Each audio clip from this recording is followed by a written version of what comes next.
We're going live. Woo! Hello and welcome. You are here for SEO Meetup. We have now gone digital. Woohoo! I am really happy. Working from home. Right? Working from home. Thank you everyone who is joining in with us at the moment. I am your host, Nick Ranger, with Saijo George. Say hi, man. Hey everyone. Should I say hey man or just Hey guys, it's the first one, so I feel like, be kind, and rewind if you want to go back and get all the tips and tricks. With us today we've got Daniel Cheung and we've got James Polidoras. Say hey guys. Hey guys. That's what I was told to say. Nailed it, James. Yeah. Daniel, can you please introduce a fantastic audience to you, who you are and what you do? Oh, Jesus. I didn't write an intro. I'm Dan. I live and work in Sydney. I work just wing it. Yeah, just wing it. I'll just make up who I want to be. No one knows, right? I work at an agency called Prosperity Media 4 days a week. And there I do a lot of SEO-y stuff, whatever that stuff is. And outside of that, I photograph Lego and cook and do whatever SEOs do when they have downtime. So read about SEO. Awesome. Yeah. Which is read about SEO and do more SEO. Yeah. I think your Twitter handle literally just reads like digital nerd, which is awesome. We're all about the digital nerds here. And if anyone is interested, his Lego photography is absolutely next level. Absolutely next level. And of course, you're going to be talking to us today about winning 70 DR backlinks at scale with HARO. So really awesome to have you, and can't wait to get into it. Next, we have James Polidoras, who is going to be talking to us about setting up Google Ads with analytics. Welcome, James. Can you please introduce yourself to our fantastic audience, who you are and what you do? Sure. So my name is James. I am the CEO and founder of the Compilator. We are a paid media specialist. So we only work in paid Google paid ads, paid social media, and programmatic media. And we don't do anything else. So we're doing this for about 5 years now through this agency. Before that, I worked at Google. And prior to that, I ran a film production company. I was a film producer. So I got paid to travel the world and make movies. So I've always been in this sort of space. Look forward to showing you more about Google Ads today. Absolutely. And Saijo George, the other host that is with the most, that is joining me here with us today. Please, can you tell us who you are and all the amazing stuff that you do? My name is Saijo George. I work at an agency called Supple. I head up the SEO division there. And I run a bunch of side projects, including all the pre-stock, TLDR marketing, and stuff like that. So, yeah, that's me. Tell us about your beard. And for working from home, I don't know if you guys can hear me. We are having some technical difficulties, or maybe I am. Bear with me. I think it's just the beard. Oh man, it's all getting trapped in the beard. Too much for the internet. All right, guys, thank you so much for being here. Let's just go into some basic housekeeping. This is the SEO Meetup. For everyone who is now just tuning in now, we have gone completely digital. We're going to be streaming live to YouTube, answering your questions. We're going to have lots of really amazing speakers with, of course, Daniel and James, being our very, very first guests to start off with. So reach out to us. We're still going to be going with the SEO Meetup page, so we'll try and keep that updated as much as possible. I will have a hashtag SEO Meetup Melbourne that you'll be able to, follow the hashtag on Twitter, keep updated, and also ask any one of myself or Saijo some questions if you want to have them featured. Similarly, if you want to do a talk, be a keynote speaker, please do.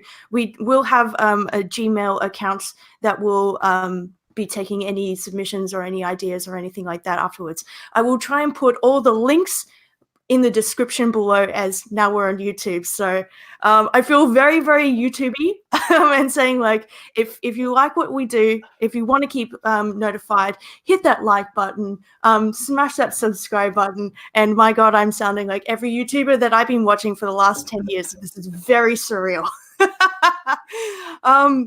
Like, let's just, before we dive into Daniel's amazing talk, I think you forgot really... one thing, Nick. Oh, I think we should probably mention that hit the bell icon. Oh yeah, absolutely. Thank you so much for reminding me. This is why, like, of course. you're so needed here to remind, like, everyone of all the great things that we hit can the do. bell icon. So run through all the call to actions again. Oh my gosh. Well, hitting that bell notification will mean that we'll pop up in your suggested feed into your subscription feeds, so that every time we release a new video or any updates or anything like that, you will get them as they come, so you can stay updated with all the goss. So let's, like, just, like, before we get into Daniel's talk, I'd really like to just, like, talk a little bit about what's going on right now, because we are in a very weird time. You know, we're live. Usually we would be at Honey Bar and Restaurant at the moment, like, with all of you having a drink. So of course it's COVID-19 that is hitting the world. All of us are trying to be as safe as possible, working from home, and trying to be as coherent with our audience as to what we're doing and, like, how we're doing it, and how we're also looking after their safety. But Google this week, April the 3rd, Friday 2020, have released a Webmaster blog that gives a little bit more context and a little bit more information about that. So I think this is probably, like, a good time just to do, like, a quick PSA that is, like, Google suggestions. But again, like, I'll link this link below. But you know, many groups and many businesses, as you probably have seen just from trying to do your own searches, as well as manage your clients or your own websites, are publishing important coronavirus-related announcements that are affecting everyday lives. So in response to that, they're introducing a new way to have, like, these special announcements be highlighted on Google search. Sites can add special announcements, structured data to their web pages, or submit a COVID-19 announcement in Search Console, which will be awesome, because then that will be pushing it out into the search when people are searching for brand-related terms. At first, they've said that they're going to use that information to highlight any announcements in Google search from health and government agencies first, of course, and you probably would have seen that if you're just on Google and you're seeing, like, that pop up there is, like, a little notification underneath the search bar, and that should cover important updates like school closures or stay-at-home directives. So as they're trying to, like, develop that feature, they're hoping to expand it to include more sites, and this is where you can be on the front foot again with that structured data, with your Google My Business, and of course with your landing pages, so your homepage and landing pages on your website, to give users more qualitative information about what you guys are doing and what's your protocol of looking after their health, and what you're doing, like, with maybe converting to online, like getting those deliveries out. Are they going to be affected, and what that means for them? So that's things that we can really be mindful of. Have you guys been punching that out with your clients this week? Just, like, opening it up to the floor. Oh, everyone is Not on. really. Like, we haven't been pushing it. So at the moment, we're kind of evaluating everything at this stage, I guess. So once we kind of have a proper plan in place to kind of tackle all this, we'll kind of start rolling it out. But right now, it's more of evaluation, kind of assessing where we're at and all that. Yeah, absolutely. How about you, Daniel? Have you seen? I've read the stuff, and I'm going to be very honest, I don't understand most of it. This is where I'm waiting for Saijo or Brody to write a blog post so that I can just copy it. But, like, in response to COVID, all I've been doing is maybe changing certain, like, internal pages, service pages, page titles to reflect that information, and, like, the FAQ page schema. But in terms of the structured data for that announcement stuff, I I don't read code. I don't understand it. I wish I did. So I'm still waiting for you, Saijo. I'm not a coder. Like, I'm not a programmer. I don't know why people think I am one. So yeah, but I can understand a bit of people code. such great information about like what to do. So as far as I understand with the structured data thing, right now it is mostly targeted towards like government and health agencies, maybe even just limited to the US, if I'm not mistaken. And with the structured data, it is like, special announcements that you can do from like your, like, if you have a shelter, like something like that, you might post some information about it. So you could do that. And the deal with the Search Console thing is you can submit it directly there. So even if you don't have structured data on your website, you could probably submit it on Search Console. Again, don't quote me on this because I haven't really looked much into it. But Like, that's what does it actually like look like on the front end? I haven't seen any examples yet. Yeah, this like is I haven't actually implemented really it, so I wouldn't be. Yeah, this is a really good opportunity, guys. If you are seeing this, please tweet it at us, or add the hashtag right now so we can like go and have a look later and keep this this conversation going. Like I kind of didn't really. This is all kind of like hitting us at the moment, and we're all trying to like see like what we can do for our clients or what we can do with our businesses.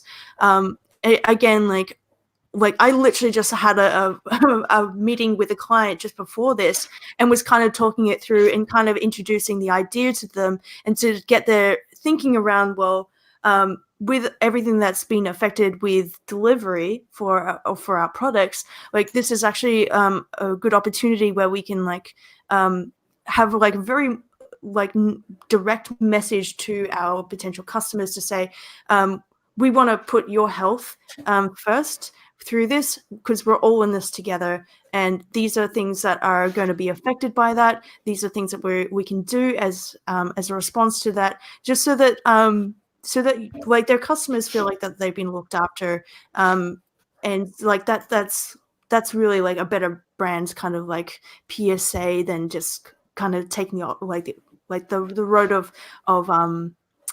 I don't know, trying to leverage it in their favor, more like sort of say like, this is how we're trying to look after everyone's health.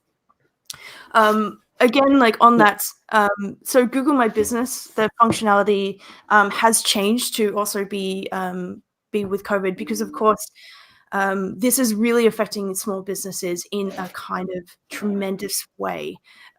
So like we've seen like it's honestly unprecedented, guys. And I think as far as like history, this is probably going to like have case studies and things like this of like when the world stopped for a virus in anyone's lifetimes, like, what is this comparable to? So, Google My Business is doing things for small businesses that are having to make the choice to like close as a result and move completely online. There's lots of resources out there to help people with that transition. But for Google My Business, like, you can edit your business information. So you can temporarily prioritize like reviews for edits that are critical to health-related businesses. And what you were saying, Saijo, before, like, I think a lot of the structured data and things like that are more around like health sites that are wanting to get that information out to users as possible is being, like we are seeing that a little bit more. It's essentially the same for Google My Business. Like if you own like a GP clinic or anything like that that's available to give more information, then Google My Business is making a lot more leeways for you to be able to amend that and get that message out to users. So one other thing that came up, restaurants and stuff like that, you could edit your attributes to kind of show if you do like takeaway, allow people to like do deliveries and stuff like that. They have special attributes that you can add, which will show up in search now. So I think that's something that's useful, even if especially like in the food industry. So that's something that Google is surfacing in. And that's the same with the GMBs, like where they've maps and stuff allowed like that. And that's Yeah. the same thing that you were seeing where you certain small businesses, especially food delivery, food restaurants, can put in those, I guess, words that necessarily they couldn't before and would have triggered a suspension. So I guess that's something else that feeds on to what you were saying. Yeah. Yeah. I'm just So checking it's not- the. So I saw some no, people there are say special they could do that. attributes. Oh. So Yeah, I'd I'll love to kind see a of link to that. add a screenshot in the end. Yeah, Cool. so you get like you can get attributes shown up like takeaways with a tick and stuff like that. So that's really useful when you're quickly scanning. You'll kind of see that. That's really. And I think like one of the best news that has come out is actually from the paid side of things. Google has announced around $340 million for small businesses, which will start to show up as ad credits with your accounts, as long as you've been having an active account from, I think it was Jan 2019. So I think that's a good initiative from their part. Yeah, absolutely. And of course, I What think. do you think, James? You're the paid expert here. Yeah. Please chime in. Yeah, definitely. So this is basically very similar to what they do for non-profits with Google Grants. So they give you a certain amount of ad spend, but there's no restrictions on it. So you can actually use it how you need to use it to make sure that you can still get those leads coming through. And it just alleviates that pressure from small businesses who otherwise would have to stop their spend because they just can't afford it. So it's a really good initiative. Yeah, that's awesome. I can see like just in the feed at the moment, Peter has recommended where's the COVID-19 schema generator? So for anyone who's wondering about that, Saijo has a phenomenal FAQ schema generator that he's built, and it is really, really awesome. I've used it a couple of times. Yeah, it's really, really awesome, and it's really quite easy to use. So yeah, maybe a COVID-19 schema generator could be really, really something very useful to people. We're actually working it's a good on idea. something, but yeah, it's not ready yet, so I can't say anything about it yet. You heard it here first, guys. You heard it here first. Awesome. All right. I think now is a really good time to maybe. I've got one more question. So, not a question. Like I recently read about the small to medium-sized businesses might lose their ad agency partners. So again, I don't really work a lot in paid, so I was hoping James could kind of talk a bit about that if he kind of has some information on it. Yeah, that's awesome. So Google has recently, firstly, they've changed their criteria for being a badge agency. So you need to do different exams, and there's a whole lot of different criteria you need to follow. But they're also looking at agencies who simply just won't be around after this whole thing is finished. So that's the reason why this is happening. There's multiple things going on within Google with the change of the back end. So with the way exams work, but also with the fact that agencies just may not make it through. So that's how they could lose those agencies. So one, they could lose that the agency itself could lose their actual badge if they don't follow those new guidelines. But the actual clients could actually lose their agency if they can't make it through this whole period. Wow. Yeah. That's I didn't know that at all. So I think they kind of came out with it on first. So when I was kind of reading that, I was like, maybe it's like an April 1st thing. I wasn't sure. No, that's very sneaky of them to do it that way. I imagine very tasteless to sort of say, "Oh, by the way, we'll take away your badge if you don't keep updated." I don't think it's a badge, right? So I was kind of talking about the agency reps. So I'm guessing you will have a dedicated rep.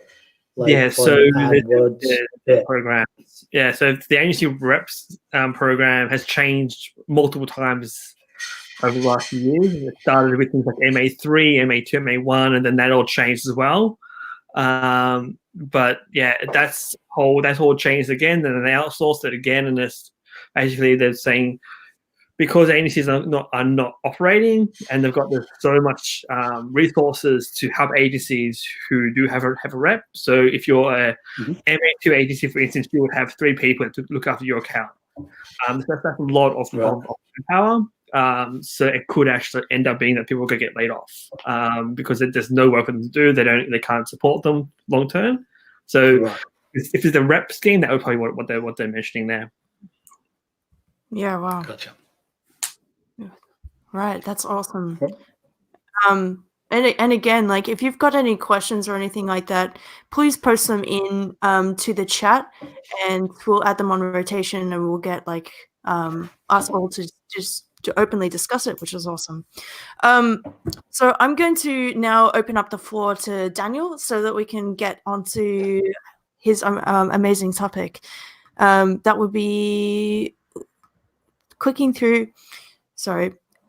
Bear in mind that this is also something that we have set up as a very, very new thing with StreamYard, posting live to YouTube. So, all right.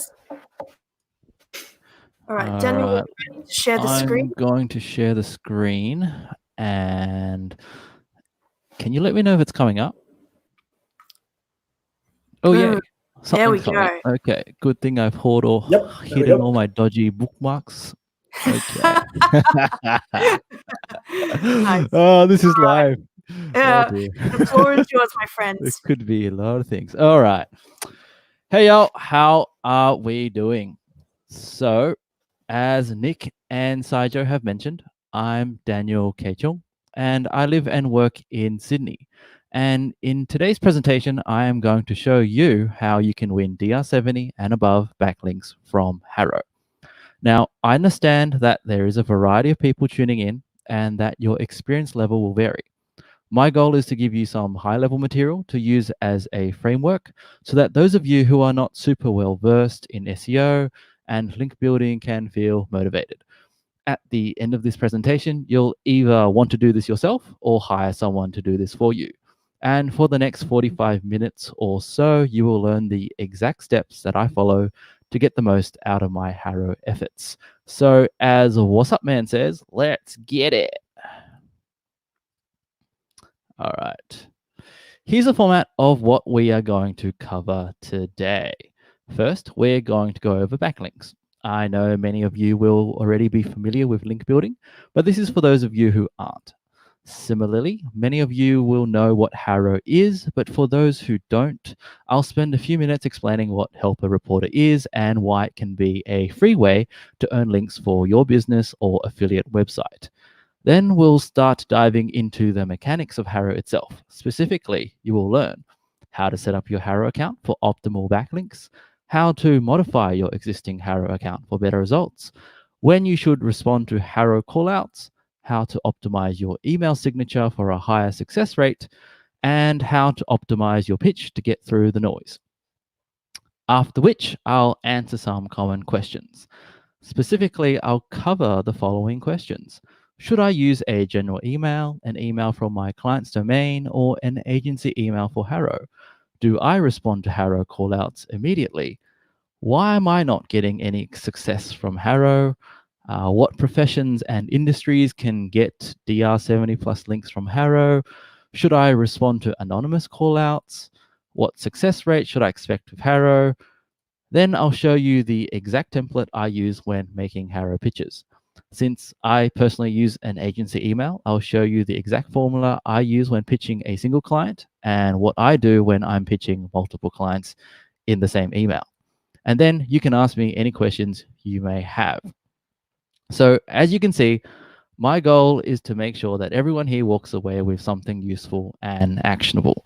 Whether you're a business owner, a digital marketer, a freelancer, or an agency owner, I believe HARO is a viable link acquisition channel for most businesses. But first, a disclaimer. All views, information, or opinions expressed herein are those of the presenter. They do not necessarily reflect the views of Prosperity Media and its employees. Prosperity Media is not responsible and does not verify for accuracy any of the information contained in this presentation. All right then, let's talk about backlinks. When it comes to visibility or ranking on the SERPs, most people in SEO agree that there are 3 pillars. Clicky. On-page content, technical SEO, and off-page SEO. I'm not going to go through each 3, as that's probably an entire series of presentations by themselves.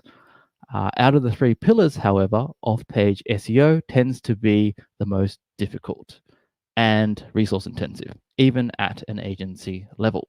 And by resource intensive, what I mean is that building backlinks from high quality, authoritative, and relevant referring domains is either going to cost you a lot of time, sweat, and money, often all 3. So it should be no surprise to you then that link building is often neglected or discarded to the too hard basket. Links are powerful assets to have, perhaps less so for not as competitive industries. For example, a past client of mine was in the wedding niche, operating as a wedding stylist. With some careful tweaks to her homepage's headings, body text, and page title, her website moved from no visibility to one of the top 3 positions on page 1 for the head term Wedding Stylist Sydney within 4 months. But as you can see from the Ahrefs graph, ranking has been dropping since the beginning of this year. A quick look using the Ahrefs Chrome extension tells us that on-page SEO alone is not enough, or at least not enough anymore. Just look at the amount of referring domains Easy Weddings and Decorative Events both have. Decorative Events has probably done some form of link building to this page, judging by the high number of backlinks and referring domains. And in 3rd position is an exact match domain. It too has some links, although 90% are citation style, directory, and pillar links. Hopefully, I have demonstrated why off-page SEO is an important factor of SERP visibility. Back in 2018, when I first took on Upside Down Events SEO, all it took was some basic on-page content reshuffling and optimization to get it to show up. And for over a year, we hovered between positions 2 and 3 for Wedding Stylist Sydney. This tells me that the competition was relatively non-existent. Then, as time passed, competitors also invested into SEO, and as you have seen, her website has begun to suffer as SEO is a zero-sum game. Links matter, and it is my opinion that they always will, because all things equal, that is when 2 or more websites have similar domain age, conversion-driven copywriting, and clean technical SEO, more often than not, the website with better links will be higher up in the SERPs. Now, depending on who you ask, there are many ways to acquire links. Some are more aggressive and riskier than others. I'm not going to go further on this topic, but if you want to know more about link building strategies, check out the following resources by SEMrush, Ahrefs, and UK SEO Matthew Woodward. I guess what I'm trying to stress here is that link building should be on your radar, no matter what industry, vertical, or niche you or your clients may be in. Why? Because compared to on-page and technical SEO, link building is a pain in the butt. And if there is one thing we know about human behavior, it is that the harder something is, the less competition there is for you. Wait, let me rephrase that. The harder that something is, let me restart the sentence. And if there is something we know about human behavior, it is that the harder something is, the less competition there is, which for you means that there are big wins for those who make the effort in doing the right things that others are too lazy or hesitant to do. Remember how I said that link building is resource intensive? From my experience, you're going to have to pay for links, whether it is through your own time, sweat, or money. This is the barrier to entry. I know right now we're in lean times, so for those of you who don't want to spend any money, HARO is not going to cost you a dime if you do it yourself. But let me make this clear. You're going to have to pay through time and sweat. So what is HARO? HARO stands for Help a Reporter Out. It is a sourcing service that connects journalists and bloggers and with relevant expert sources. That is, content writers from major publications use HARO to find professionals to back up their arguments. Most journalists will have data and statistics for a particular story and will want to quote one or more relevant professionals. In return for taking the time to respond to their call out, the journalist will add a link to your website, or may add a link to your website. On most HARO callouts, you will see that you are requested to provide the name of your source, their job title, the organization they represent, a URL, and in some cases, a profile photo. Let me go back. And for those of you who have never signed up to HARO, this is what one of its daily 3 newsletters look like. As you can see, this is a very long email with over 100 callouts.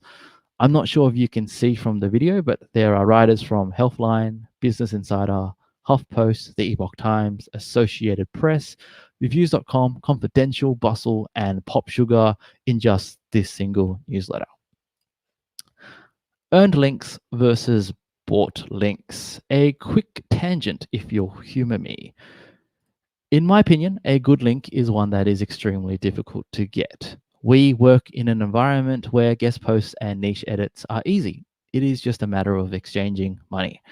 But most of these guest post sites are average at best, or rebirthed expired domains with hacked DR metrics.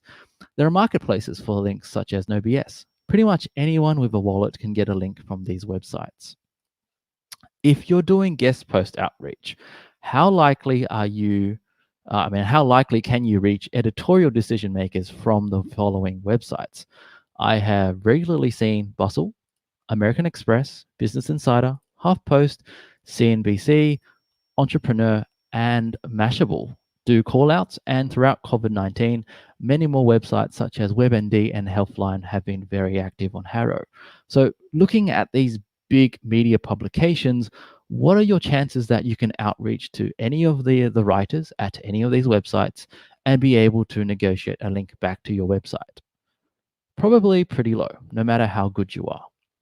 Apparently, you can get a link from Forbes. It'll cost you at least $1,500 USD, and it'll be a no-follow link.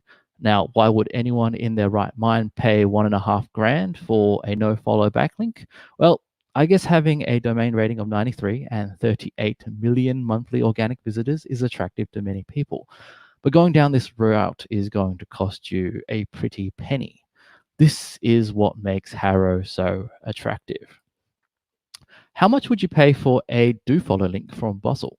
It is a DR89 website that receives at least 10 million organic visitors per month, according to Ahrefs. Here is one of our clients featured on Bustle. If I can get a client mentioned and linked back from Bustle, you can too. How much would you pay for a do-follow link from American Express? It is a DR91 website, and this particular subfolder has a URL rating of 81 with over 2,000 referring domains. Here is Prosperity Media cited in a recent article on American Express as well as one of my private consulting clients. And how incredible would it be to have Business Insider Australia, a DR84 website, link back to your personal website? Here's a win I got for my own website a few months back from responding to a HARO callout. And that's not all. Business Insider syndicates to all of its media properties, all of which are DR70 and above. Pretty cool, right? All right, that's probably enough flexing on my half. So now that you have seen what is possible with HARO, let's dive into the mechanics. First of all, when you sign up for a HARO account as a source, you will be prompted to provide the usual suspects: name, email address, phone number, and even annual revenue. Don't worry about the last one. I think it's more of a data gathering process carried out by HARO's parent company, Saijo. In my opinion, a free account is all you will need. As you can see from the screenshot of the sign-up form, there's a field to input your company name. Think of this as a foreplay to one of my HARO hacks. Choosing the right company name can help your chances of being cited. This is because one of the first things a HARO journalist will see are your personal details attributed to your HARO account. So if you're an agency, put in the name of your agency name. If you're a freelancer, put in the name of your business. If you're a business owner, put in the name of your business or brand. And if you already have a HARO source account, which I know many of you will have, you can review and edit your account details accordingly. This is a question that gets asked a lot. Does responding to a HARO callout immediately give you a better chance of being featured? That is, do you have to be ready to pounce minutes after each HARO email hits your inbox? For example, should I wake up at 3:30 a.m. in the morning and scan for opportunities, then again at 8:30 a.m. and again at 8:30 p.m. in the evening? As with all SEO questions, the answer is it depends. But to give you a more concrete and actionable answer, I'm going to say that you do not have to send your pitch within minutes of each daily HARO newsletter. However, the earlier you do so, the better. And here is why. For popular publications such as Huffington Post, Business.com, CEO Blog Nation, and Parade, it is not uncommon for journalists to receive hundreds of responses within the first few hours of their call out. Now, remember that most journalists are working on multiple content pieces at the same time, especially writers from large publications that churn out 3 to 4 articles per day. Therefore, that one journalist will receive thousands, if not tens of thousands of email pitches across a 24-hour time frame. Can you imagine trying to read all these emails? It's not humanly possible, and HARO journalists won't bother.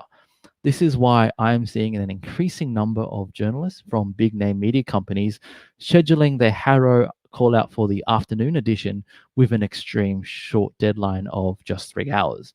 Unfortunately, for those of you who are living and working in Australian time zones, the afternoon edition comes out at, I think now it is 2:30 a.m. or 4:30 a.m. I don't know, daylight savings warps my head. But when I was writing this a few weeks ago, it was 3:30 a.m.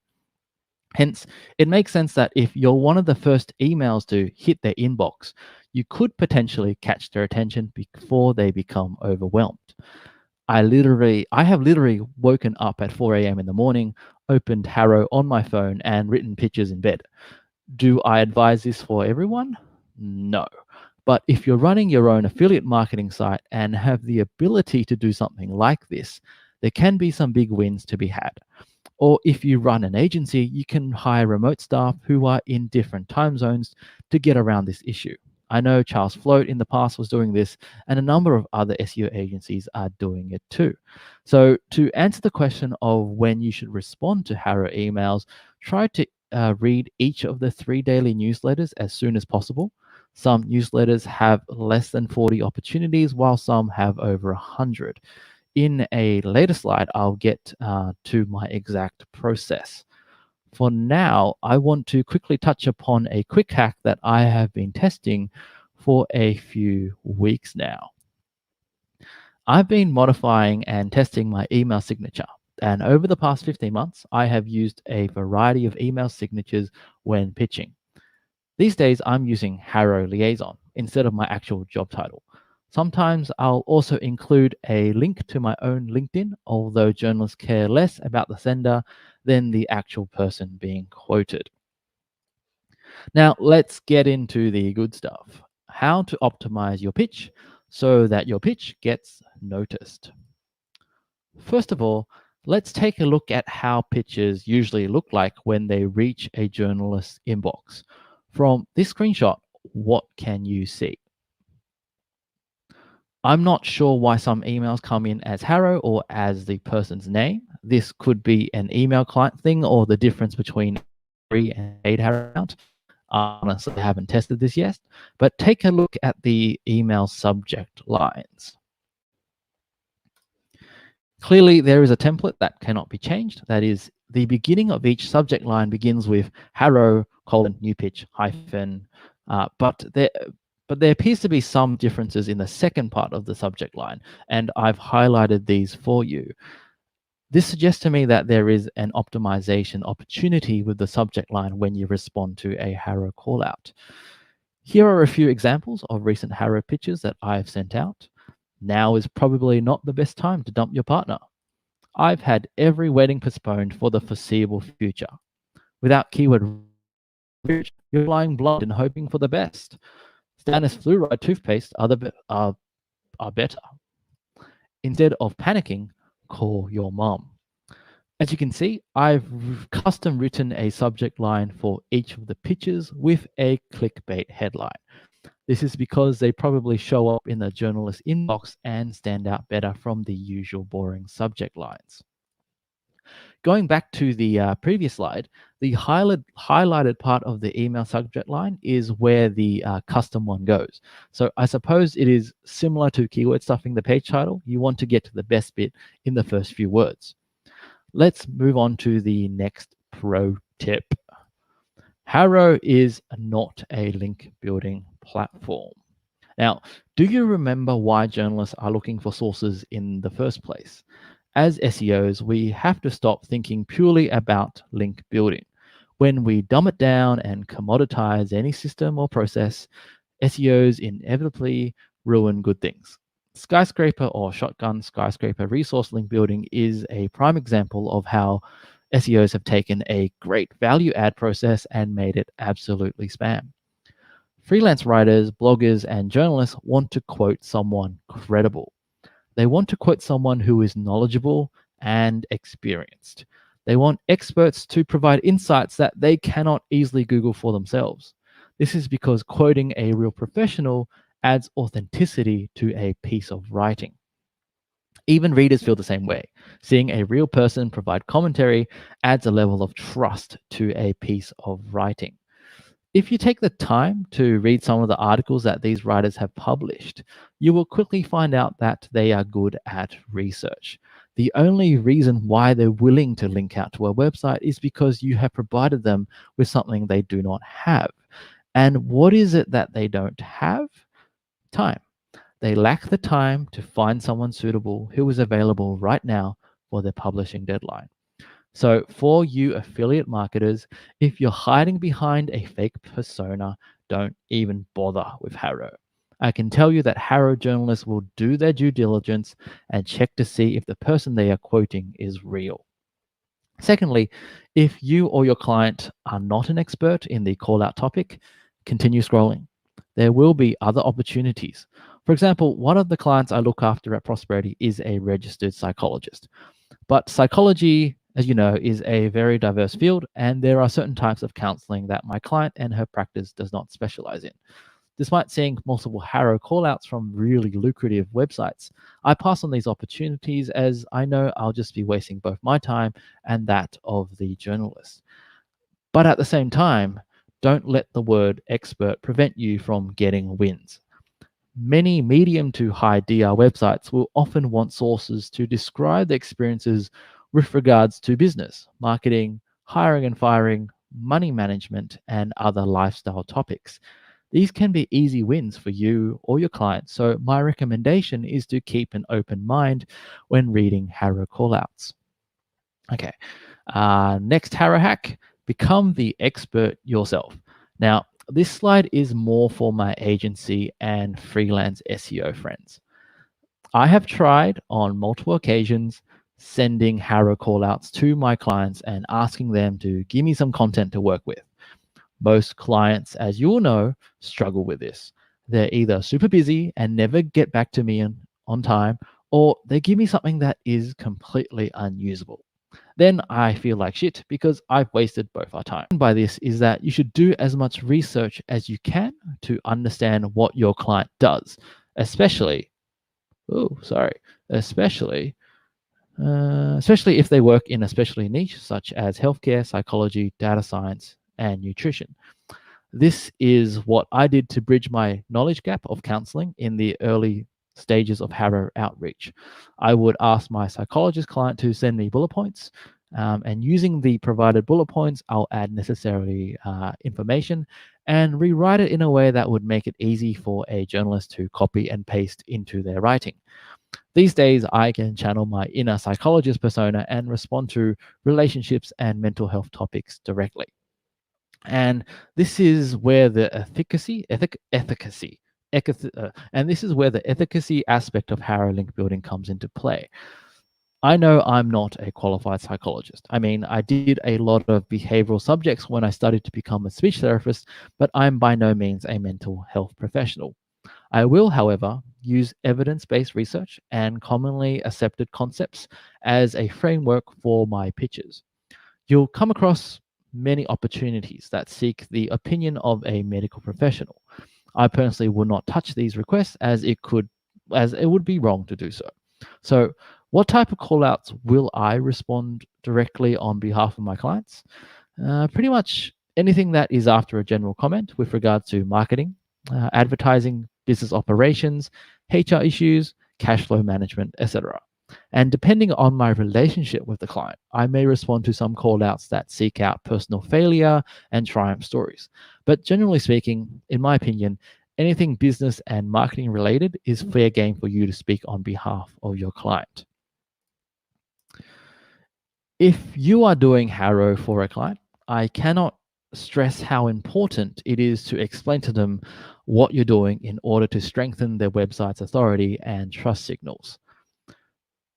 Many people will be understandably reluctant to let someone else speak on their behalf, let alone impersonate them. Having to send a pitch to a client for their review will make it difficult to meet the HARO deadline. Therefore, you need to address your client's concerns so that you can do what you need to do. There are probably certain topics you should avoid answering yourself. Topics that seek medical, legal, and financial advice are probably ones you should never attempt. You can, however, represent a lawyer, cosmetic surgeon, or even a payday loan business owner when commenting on lifestyle topics, starting a business story, and HR issues. One of the clients I look after proactively looks through HARO newsletters herself. She works in a specialist role but struggles with writing, so her workaround is to look for opportunities herself, then assign the task of writing a draft response to her partner. She then emails me the draft and I clean it up before sending the final pitch to the journalist. Sometimes HARO wins comes from a team effort. I've just lost my mouse. And at the end of the day, it comes down to trust. Once you have established a line of trust with your client, I found that most don't care what you do as long as they know whatever you're doing is in their best interest. So don't abuse their trust. Make it easy to quote. I interpret this in two ways. The first is a no-brainer. If you think, if you know you're writing for an American publication, use US spelling. So get those Z's out and remove those U's. And mum is spelt with an O stateside. You may think this is a silly hack, but if a journalist needs to retype your response instead of copying and pasting, they may simply move on to the next pitch. The second approach is a bit more nuanced. That is, you want to provide sound bites that have a healthy balance of personal opinion and fact. I usually prepare the journalist with a clickbaity subject line. I then try to provide one or more easy to copy and paste statements for them to use directly. Here's a recent example. As you can see in my pitch, I've adapted my language. I wouldn't dare write something like this for a publication such as CNBC or Entrepreneur. But given my understanding of the readership behind She Finds, I thought I would take the gamble to include a swear word in my pitch. Well, it appears I was wrong, but the freelance writer did include my pitch in the article. So in summary, write in US English, write in short sentences, and avoid long paragraphs explaining things that the writer already knows. Instead, configure each pitch so that it is easy for a journalist to quickly scan through it and pick out quotable sound bites. For my next tip, if you are new to HARO, look out for callouts from a website called CEO Blog Nation. They regularly post requests, and it is one of the easiest sites to get a backlink from. With a DR of 71, it is a solid site. The best way to get a mention on their site is to be an entrepreneur with a story to tell, a founder, with a story to tell, or business owner, because that is their readership. If you fall outside these roles, it will be very difficult for you to be included. The better story you have to tell, for example, those typical rags to riches LinkedIn long form posts that we all love reading, the better chance you have at being included. What do I mean by this? Be willing to be vulnerable. So for all y'all agency folks who represent small business owners, CEO Blog Nation is an easy win for each one of your SMEs. However, in many cases, you will need to have a professional looking photograph of the client that you're representing, so get this as part of your onboarding process. Hack number 7 is similar to the previous one. Databox is a SaaS that pumps out content and is always looking for sources to quote. They're a competitor to our friends at Agency Analytics and provide analytic dashboards for businesses and agencies. Databox has a DR of 75, so get on it. If I recall correctly, after pitching my first Databox call out, Databox added me to an email newsletter that sends out new content briefs periodically. Unlike responding to HARO, these newsletters take you to a unique SurveyMonkey form where you can write to your heart's content. And from the questions, you can kind of tell what kind of insights and commentary they're after. If you're an agency, you can easily get each of your clients featured on Databox. If you're running an affiliate site, unlike HARO, you may get lucky with a persona. If you're a small business owner, HR executive, or marketing manager, you should definitely get in on Databox. Hack number 8 is basic but brutal. If you want your submission to be included, then be someone worth quoting. If you are a nobody, why should anyone care what you think? Sorry, that's just reality. So if you or your client is an unknown variable, what can you do to get around your lack of authority? Well, you follow the exact steps I have gone through with you. That is, should I click again? Yes. Be someone who has relevant experience to the story they are writing. Read the requirements carefully to ensure that you or the client you are representing is a good fit. Use a clever subject line that helps the journalist understand what your pitch is about at a glance. Write in short to consume sentences and write in a way that makes it easy for the writer to copy and paste. And now yes, I found a massive typo. Good job, Dad. These are the exact things I do when I represent myself and my small business clients. Now, I like to dedicate a few slides into providing answers to some HARO FAQs. I think I still have another 15 minutes to go, and there's still a lot of material to go through. Question 1. Should I use a general email, an email from my client's domain, or an agency email for HARO? You know that super annoying SEO answer to everything? Yeah.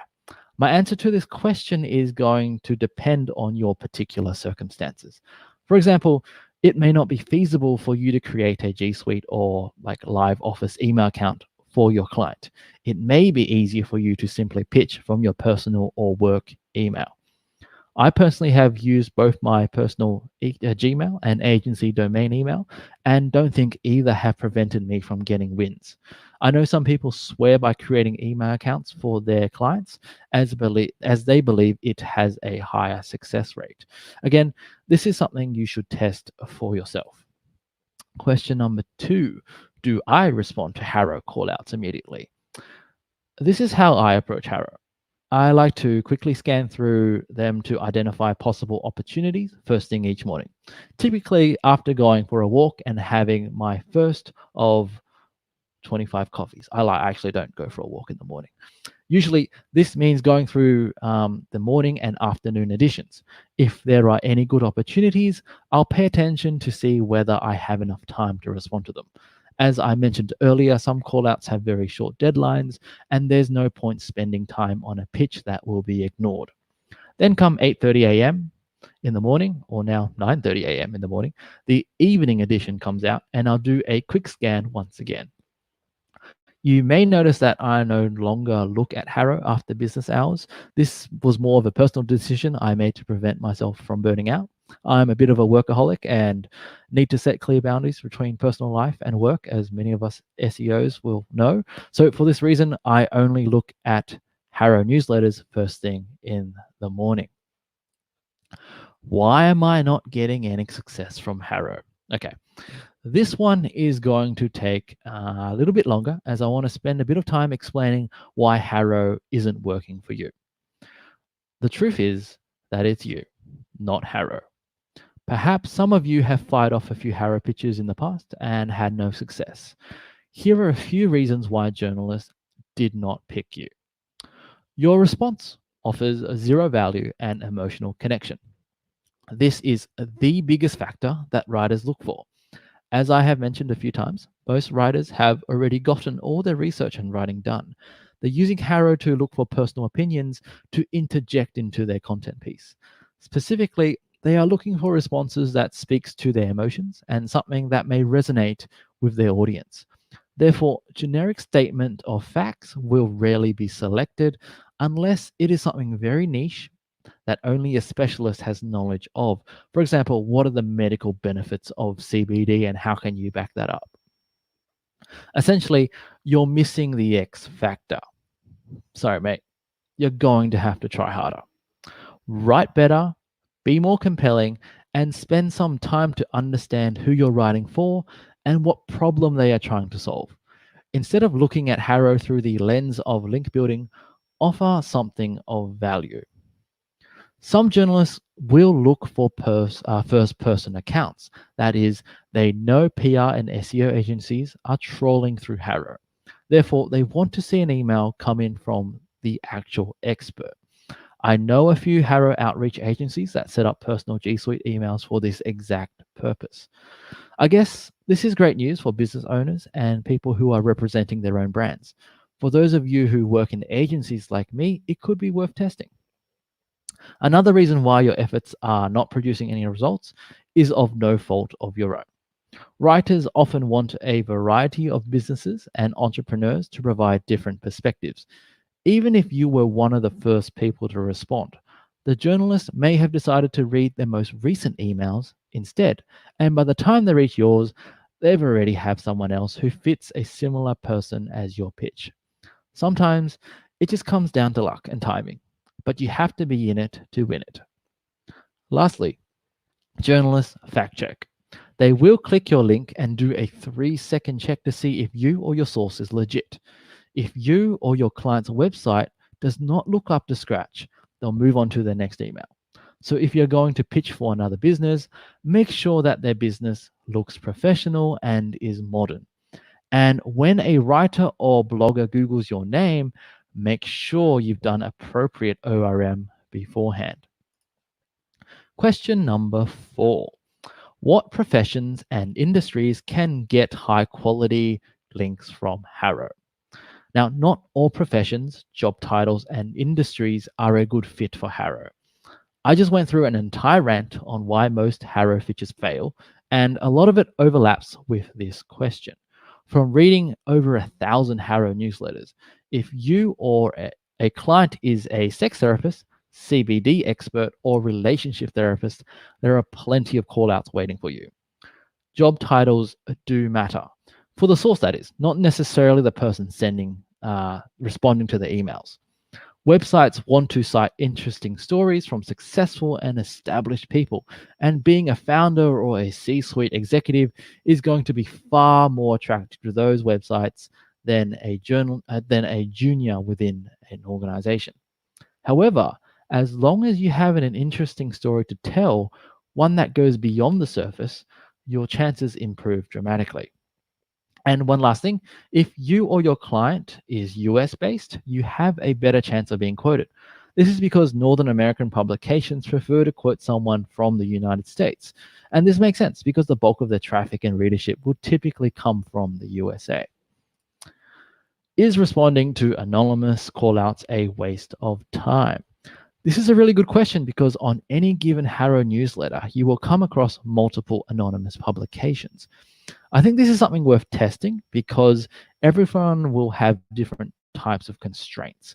Personally, I avoid responding to anonymous callouts because I don't know where the backlink mention will come from, but I know some staff writers from large publications will mark their media publication as anonymous for this exact reason.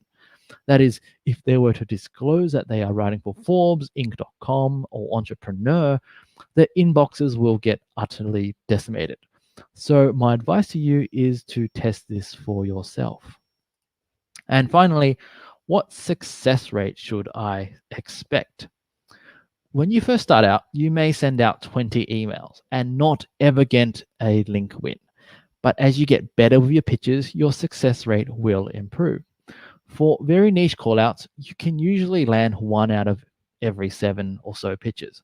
For more general and competitive pitches, you should be able to land 1 link per 17 to 20 pitches. So in the best case scenario, you're looking at a 15% conversion rate with a more realistic benchmark of being around 5%. Let's say you can personally push out 20 to 25 Harrow pitches each day. It sounds easy, but it's harder than you think. But let's say you can average around 20 pitches per day. So that means 100 emails per week. You're looking at 5 to 15 backlinks per week, which sounds pretty good, to be honest. And if you were consistent, that's 20 to 60 links per month. All right, y'all, we're on the home stretch. As promised from the very beginning of my presentation, I told you that I was going to share with you the exact template I use for Harrow pitches. One for individual pitches and another email template for when I'm pitching more than one client or business. You can grab my templates here in the link shown on your screen. It's danielkcheung.com/Harrow template. They're just both Google Docs that you can just copy and paste, and I put instructions on what you need to do. It's pretty self-explanatory. So enjoy. Phew, we made it. I'm going to take a breather, and I'll let Nick and Saijo moderate for question time. That was awesome. Thank you so much for that, Dan. Absolutely awesome. We got heaps of awesome questions. Cool. Yes, I got distracted for sometimes reading them. So mental note for next time, don't read the comments as they're rolling in. Yeah. Keeps popping up, so I don't think it's possible. It just, it just jumps at you. So, oh, what's this? I think one of the first ones will be, would you be willing to share the slides? So that was like a question in there. Never. Of course. Of course. I think the easiest way is I think I've got a Dropbox links as a PowerPoint. I can also share the presentation as itself. It's just because I've overlaid images, you need to view it as a presentation. Otherwise, it's a bit wacky. So the answer is yes. So what will work? So once you share the link, we'll just drop it into the comment stream and within SEOmeetups.com.au as well. Sweet. Absolutely. Perfect. So we've got one from Peter, which is, would these techniques be applicable for similar services like SourcePortal? So similar to Harrow, there are other services as well. So I'm guessing most of this will be transferable there as well. But is there anything that are specific to each of these services? I think that's what you wanted to know. Peter's correct in the sense that SourceBottle is similar to Harrow. The reason why I chose to talk about Harrow is SourceBottles, the websites tend to be a bit lower in quality and they don't really vet it as much. I find quite a lot of SEO agencies use SourceBottle as content building stuff, and you've written this long pitch to answer the question, and then they email you back and go, I'll only share this if you do a reciprocal link, and I'm like, get stuffed. And it's not even to a good site. So back to Peter's question, you can totally apply the same stuff from my presentation to SourceBottle. The SourceBottle template from when I guess the journalist or blogger or freelance writer gets is a little bit different. It's probably even a little bit better than Harrow. Harrow is very kind of automated and dry in terms of what the journalist sees, but it's the same principles. Write a great subject email line that captures their attention and then get straight to the point. I know a lot of journalists complain about PR sources and SEO agencies saying, I have a client, this is their number, give them a call. That's not what they're after. They want a direct quote right now so they can just simply copy and paste it into their content article. And knowing, like, I guess the job scope of these poor people, they have to churn out multiple things per day. So make it easy for them, and they will you'll get a high success rate. Yeah. Right. That's awesome. Well, there's another question that Peter asked that I would like to follow up with. When responding on behalf of the clients as the expert, would you prepare content resources on the website that provides answers, professional insights that you can reference directly in your pitch? I haven't tried this myself. It could work.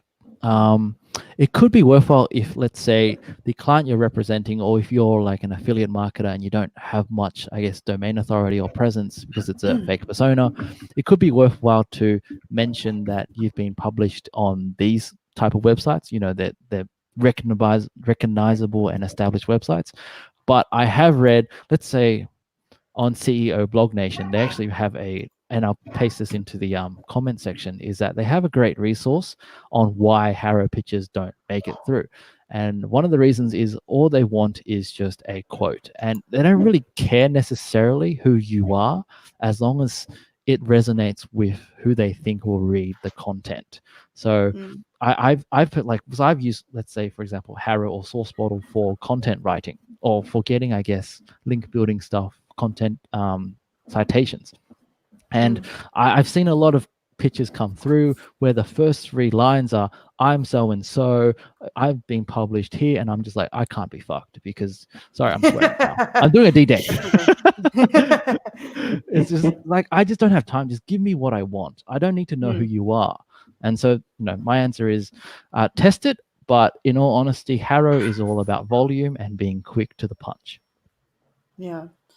That's actually really interesting. Like when you were saying, again, with email addresses, whether you should make like a unique email address that might appear more authoritative or less spammy. Again, like it depends on what might work for you. Like I know that we've used, we've requested whether we could get email addresses that are in the company, like have the company like at client.com.au, for instance, to be able to like go out and do this kind of outreach. So it's not like, oh yeah, great, like Stu Hawk's doing that. Oh, I think, sorry, Saijo, I think if you got some background family noise. Sorry, man. Oh, sorry, He's just flexing. He's got a family. Yeah. So, have you actually ever used that kind of technique? Sorry, I'm going a little bit off script. Using a email domain from the client's domain. Yeah. I think I have, but most of the time I found it's more going back to HARO. It's always like a volume game. So whatever I can do, the quickest in the shortest amount of time, that's what I'll do, and that's why. I started testing, can I pitch multiple clients from my agency email in the same pitch? And out of 5, 2 get accepted. So that showed me, okay, maybe they actually care where it comes from. But it's definitely worth testing if you're on give it a whirl and see how it goes. Like, it's just a matter of time and switching between accounts. Yeah, well, that's like a 40% open rate. That's not too bad at all. Yeah, awesome. All right, we'll go into the next question. Mr. Dyer N asked, is HARO worth the time and effort for an affiliate SEO not using a persona? Would your time be maybe better spent going for a mid-tier link through traditional link building strategies using email outreach? What are your thoughts around that? Okay, so if I understand the question correctly, it is for a real person, not a fake persona, right? Am I understanding the question correctly? Not using a persona. Worth the time and effort for an affiliate SEO, not as using opposed a persona. to so not. So using I think it's specific for affiliate SEO. So if you're an affiliate SEO and if you're not using a persona, so if you're right, so there is no person behind the brand. That sort of thing. Okay, if there is no person behind the brand, okay, we got to correct. I guess we're on the right track. No, it's just not going to go through because there is no person to quote, and they want someone that. So if you're thinking like a content writer, think back to, I guess, how you tell your staff or your VAs to write is find something interesting, copy from replicate from this content piece, and find someone who you can use as a basis for your argument. That's the same with HARO. They've got the article written. They just want someone to back up what they're trying to say, and that's why they are willing to link out to you. So I guess the second part of the question is your time better spent on mid-tier links through traditional link building strategies? I wouldn't say it's better spent, but I think like SEO, you kind of have to do multiple things at the same time. You got to work on your on-page, you got to work on your off-page, and there are variable, I guess, pathways to building links, and HARO is just one of them. It should not be the only way you acquire links. Awesome. Yeah, well, that's a pretty good transition into your question, Saijo. Like, I'll let you ask your own. So I think, like, for me, I was wondering more about, like, scaling this.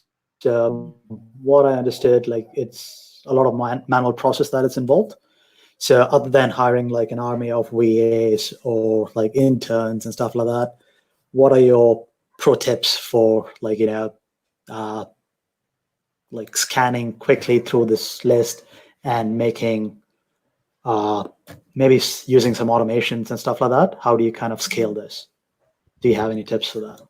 Yes, I've misled you all with my clickbaity headline of how to make this scalable. Yes, but how? You reap what you sow.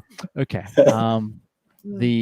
Okay, I need to answer this very honestly, and that is I don't understand Python. I don't understand any coding. I don't know how to automate anything.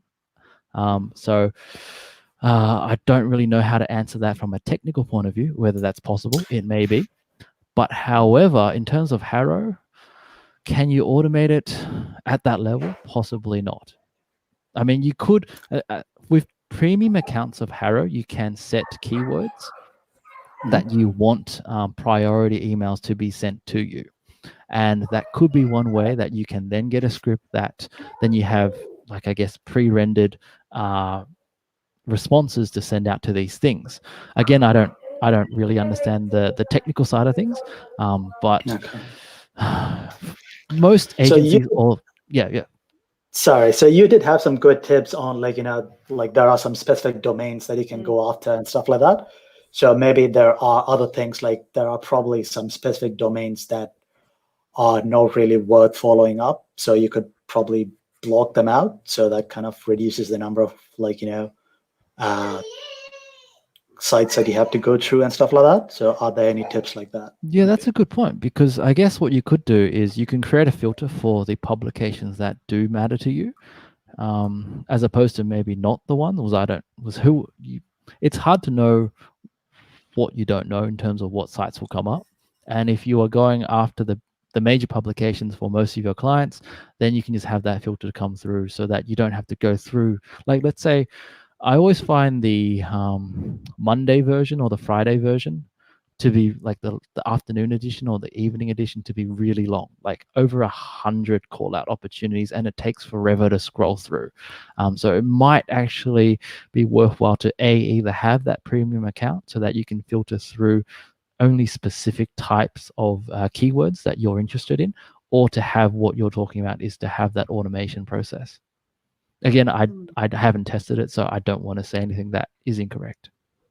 But I think what is scalable here is the principles. I mean, you do this like time and time again, and you'll get more natural at being able to be able to spot, like, what's good and what's worth your time. So I think that's, like, a really good takeaway. Like, look at the principles of, like, what you're doing, how you're doing it, and how you're assessing where to spend that time. Yeah, I mean, there are quite a few done for you, like, type of HARO pitches services out there already, And this is essentially what they do. It's the same principles. They just teach it to the VAs or the staff, and usually they're in a time zone that works with those newsletter editions, and that's how they can pump it out consistently. So got it. Move to the USA. Yeah. And then you have to, what frustrates me with HARO is every time I go through it, I have to Google what is the local time of CST, PST, EST. Like I don't even know what these things mean, but yes. Yeah. Well, that's a good segue to the next question. Like, given there's so many moving parts to this process, like, what would you say from your experience would be like a good, like, from start to finish, like, how long does this sort of take?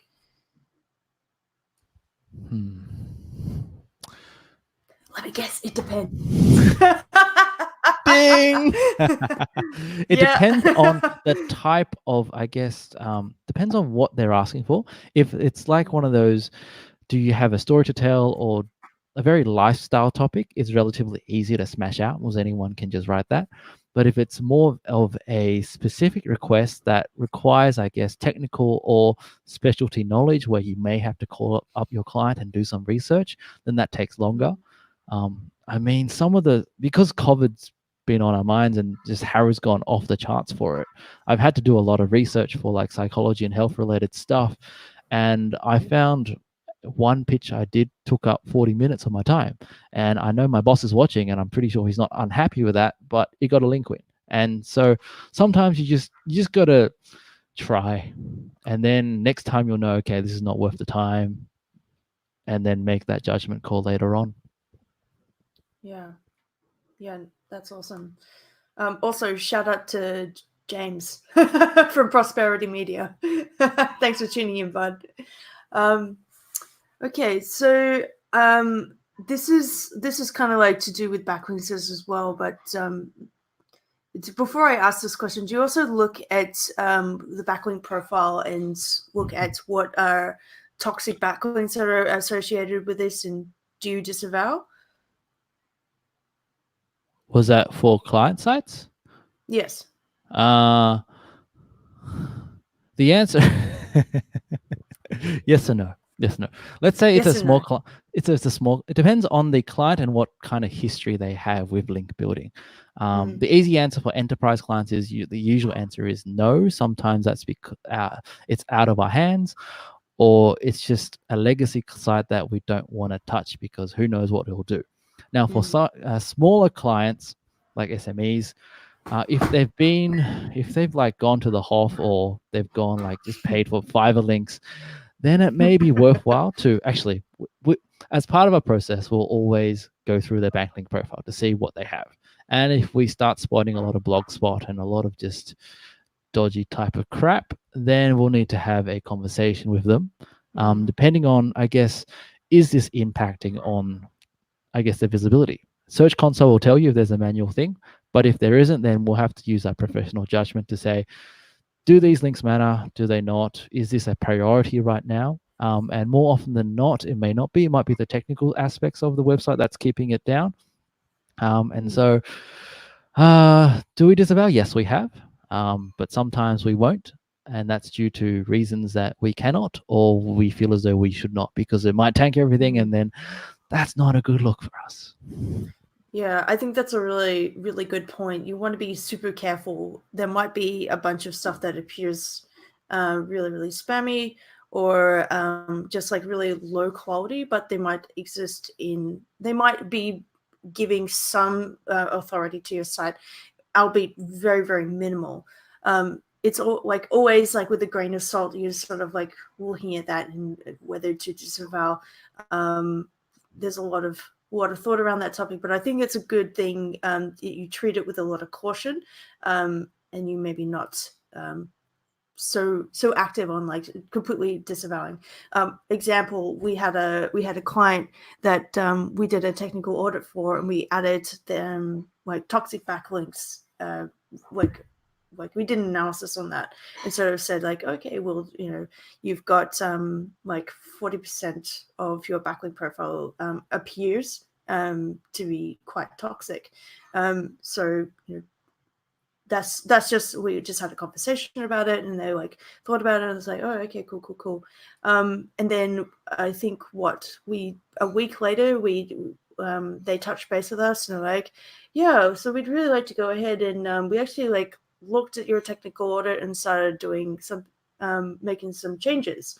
And we were like, okay, cool. Like, what are these changes? Hoping that they would have like fixed up their broken links, or like just kind of like things are more like on-page fixes. And they're like, oh yeah, so we took our entire backlink profile and disavowed it. Nice. They're so wow. They're Great. they took action. Yes.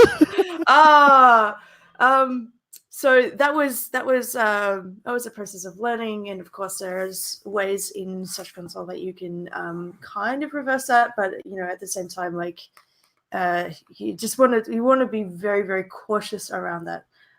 So that's a good thing to sort of evaluate, especially if we've got site owners that are listening to this and considering like, okay, well, if I am going to be looking at doing backlinks, what do I have? What do I need? Like, how do I like incorporate that for my business?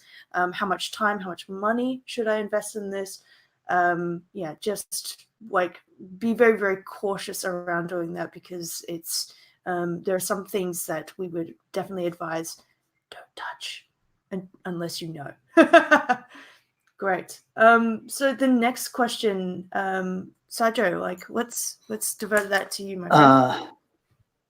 Sure. We've got one from Matthew, which is, do you have any tips on outsourcing this? So I'm guessing like, he can get into an option. Other than that, you did mention some agencies that kind of, do HARO outreach, that specialize in HARO outreach. So maybe like you could name drop them. I guess if that person is still here, they can clarify, is this question based upon how to hire someone for your own like outsourcing team, or to completely go outsourcing? Because they're quite different.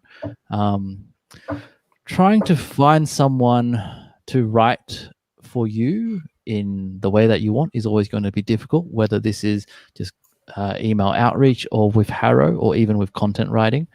I think the most important thing is to have the right processes in place so that whoever you're using understands what they're doing and why. Now, in terms of done for you services, fine, there we go, Matthew, cool. Finding someone to write the pitch. I think the best way is to show examples, and you can use the examples that I have in my deck of what those examples are. That's probably the best way. I know there are many reasons why people write in a certain way. There are cultural things as well. Some people don't feel as though they are allowed to be creative, and they want to. Okay, what if I didn't get the link? Shit. What about the others I didn't get for you? So back to your question, Matt, how do you hire someone? Probably by example. Show them this is the best way to try to get this style of link for this type of publication, and it's probably best to segment them into the type of publications. So for anything, you'll see a lot of HARO callouts that say, I will write for Huffington Post and also for entrepreneur.com. They don't actually write for them. They're freelance writers. And Ariana, who owns HuffPost, and some other like Thrive something else, can't remember the name. Sorry, Ariana. Usually that post goes on to Thrive Global first, and then it gets syndicated. And maybe if it gets a lot of traction, then they'll pitch that to Forbes or Inc. So that's how it works. I don't think anyone actually working from Forbes actually uses HARO, but I could be wrong. But I've gone on a tangent. I don't remember what I was talking about. Yeah, it was trying to find someone to write the pitch, and that sort of like evolved into a rant. Just like outsource. I will drop in the comment section services that offer it, and one of them could or could not be mine. Yeah, awesome. So I think that was all the questions that we had. So thanks again, Daniel. This was really great. And yeah. Thank you, everyone, for, I guess, sticking through it all and watching my face. And of I course, love you your had it. Lego backgrounds. That was They probably were the only good awesome. stuff. They're so awesome. Thank you. Yeah, they've got a I real love the nice Hulk, by the way. story. Oh yeah. The Hulk doing the poop. Yep. Everybody poops. Including the Hulk / Eric Banner. I don't know. Sorry, Eric Banner to me is always going to be the Hulk. Not Norton. Okay. Oh, I know. Not that other guy who's in all of them now. Oh man, I'm dividing the audience. Oh well. This is where we've lost them now. Yeah, like, essentially, I've divided it. That's awesome. Like you had your. I'm gonna add that one because that's awesome. We're not worthy. Thanks, Gregor. Thank you so much. I also want to just say, fantastic presentation. Like seriously, very, very informative. We had a lot of really phenomenal questions. One more for the viewers out there. How can they find you after the fact? I'm not real, so you can't find me. This is a simulation. You can find me. The last slide on my deck actually had it, but on Twitter, I'm at Daniel K. Cheung. On Instagram for Lego stuff, I'm Naughty Minifigs. And I have a website called danielkcheung.com. I compete with the knowledge graph for a dentist, so I'm working on it. Awesome. All right. Well, thank you so much. We're going to go next to James Polidoras, who is being very patient, like sitting like with all of us SEO nerds. But we have a bona fide PPC expert with us now. So awesome. So we just jump right into it. Are you ready to go live, James? Yep, ready. Awesome. Love it. Take it away, James. Yeah. Screen share that bad boy. Just while we're getting that ready, guys, if you want to ask any more questions or keep the conversation going after this, shout outs to us on Twitter with the hashtag SEO Meetup Melbourne or SEO Meetup Melb. I pretty much check both of those hashtags. And of course, hit that like button, smash that subscribe button, and ding the notification bell to make sure that you get it in your newsfeed. I am feeling like a YouTuber with all those people that do those spooks. But yeah, thank you for being on board. And we're going to go now to James. Well, so meta. All right, I'm muting myself. Let's go. I can see all your bookmarks, James. You can. That's why I hid mine. There's nothing there that is anything that you shouldn't see. All right, so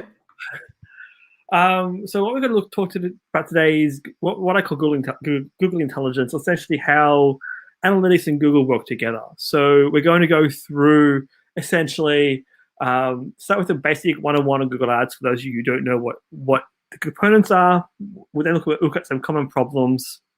And then we're going to look at a little bit of analytics, not going too deep into analytics today, but then also focusing more on Google Ads and how you can automate certain features within it. All right, so who I am, well, that's who I am. I've basically been working within this industry for a very long time. I've been in marketing for about 15 years, working alongside a lot of different organizations, from enterprise all the way down to founders and startups. But yeah, I'll be showing this deck later on, so we'll do that later. But essentially, Google Ads basics. Now, Google Ads in itself is a high-intent platform. Basically, as a lot of you will know, you have your keywords, you have your terms, you have display ads, a whole different types of campaigns. But essentially, this is the basic structure of a Google Ads account. You've got the top tier account, then you have your campaign, you'll then have an ad group, a keyword, and then the ads. Now, this exact structure here, where you have one keyword and 3 ads, is essentially called SKAG, or single keyword ad groups. and they're generally used for higher intent searches.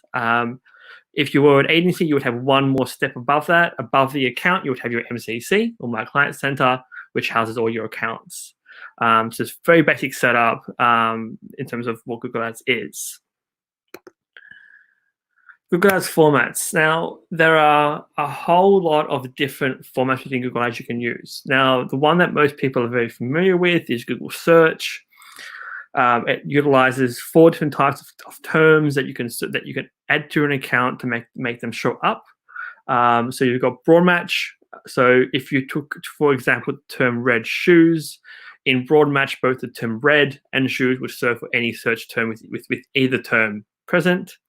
You've got broad match modified, which is with the plus in front of each term, and red shoes has to be within that search query. You've got phrase match, which is the apostrophes, which is essentially really good for terms that are going to be used for things like search response or voice search. So phrase match can be used there. So essentially that phrase, anything for after it, and then exact match. So that exact term, including any synonyms or other phrases that are similar to that term, would actually serve. So it's very basic. It's what most people are familiar with. There are subcategories within search ads that you can use. So if you were an e-commerce store, you would be looking at things like a DSA campaign or dynamic search ad, so that you basically set up a rule within Google Ads. And all that basically does is it allows you to essentially, so anything on that page, if it's been searched for, and it dynamically generates the headline. And then we've got things like remarketing and a whole lot of other types of searches. The next type is Google Display. Now, Google Display is something that allows you to utilize different types of display campaigns. So you don't have to have a static image. You can use HTML5. You can show ads on YouTube, on Gmail, a whole lot of other areas. The Google Display Network is really powerful from a branding perspective, and also really powerful if you're using it for remarketing. So you could do anything from dynamic remarketing. So let's say that I go onto ASOS and then I purchase I look at the shirt, I don't buy it, I then get remarketed to straight away, showing that exact shirt. After about a month, I go back and I actually buy that shirt. But then I see another ad for a pair of pants and then a pair of shoes, and it keeps going down a different funnel. This is done to dynamic attributes within analytics, but you need to set up rule-based remarketing, which we'll go through a little bit later on. YouTube advertising is part of, as we all know, is part of Google, and you're advertising it through Google Ads. There are basically a few main formats. There is TrueView in-stream ads, which are the ones you are very familiar with. They're the ones that they come up. You can skip them either before or during an actual video on YouTube. In discovery ads are what show up in the search results. So if you're doing a search and you see an ad, that's what we'll put in discovery, or it's YouTube discovery. Bumper ads, they're 6-second ads. So they're an ad that has to be 6 seconds, otherwise it will be disapproved. And it generally shows up before, but it can show up during ads. And then your non-skippable ads, the one that annoy you. They're the ones that essentially when you're viewing the ad, you cannot skip it. You have to watch the entire thing. Now, these used to be called reserved by. You used to have to go through a Google Rep to buy these, and now you can do them within the interface. Now, there is one more here that I haven't listed, which is called mastheads. They are very expensive. They can book out within 6 months in advance. A masthead is essentially when you buy the homepage of YouTube. So that massive banner you see on top of YouTube, when you buy that, you're essentially buying the homepage of YouTube. The final one is your Google Shopping ads. So they're the ones that we all know. They show up at the very top of the SERPs, and that they basically list the image of the product, a name, a price, and where it's from. The thing with Google Shopping is you need to have a merchant center feed linked to your Google Ads account first, and then you also need a feed within the Merchant Center to show the ads. The setup within Google Ads stuff is really simple. All you basically need to have for it to run is a campaign, an ad group, and a ad. That's all you need. So the feed is the hard part. Now, there's multiple ways to do a feed. You can do it through Google Sheets. You can do it through an XML file. You can do it through a manual feed. But don't do manual feeds. So a manual feed essentially requires you to basically make it yourself. So the more projects you have, the more time it's going to take. If you change anything on the site, you have to change your feed and re-upload it. And then you also have to re-upload that feed every 30 days, or your actual feed gets disapproved. It expires. The easiest way to do this is through Google Shopping API, using an XML feed for your site. That's the easiest way to do it. There can be some limitations, so you might have it if you have sites that have different sort of shipping requirements, but they can be overcome through Schema. So yeah. Basic setup. So we mentioned SKAG, single keyword ad groups. These are the way that you should be building if you're building out a Google Ads campaign. It allows you to not only insert the keyword into the ad, which gives you high ad rank, but you can also have a very, very dedicated landing page. So if you're an e-commerce, you can land right on that page. If you're a service-based industry, you set up landing pages per keyword and have a dynamic landing page. The higher your quality score, the less you pay. It helps also with how much you pay per click. Extensions, there are 10 types of extensions. Now, extensions will help your quality score, so you should be using every single extension that you have at your disposal. There are a few different types. They're all listed here. So you've got site links, which link to a page on the site, call out, trusted snippets, a call extension to make a phone call direct to your page. Price extensions, these are used more so for e-commerce than anything else. Lead form, which is a newer extension. So they should be used for any kind of person who would want to be getting leads or to go through. So anyone in services, so plumbers, electricians, that kind of thing. Promotion extensions for certain promotion. Location extensions require your GMB listing to be listed. So way back, probably about 3-4 years ago, you could do a manual override. Now you cannot do that. You have to link your GMB account. App extensions, if you have an app, instead of there is another campaign type called universal app campaigns.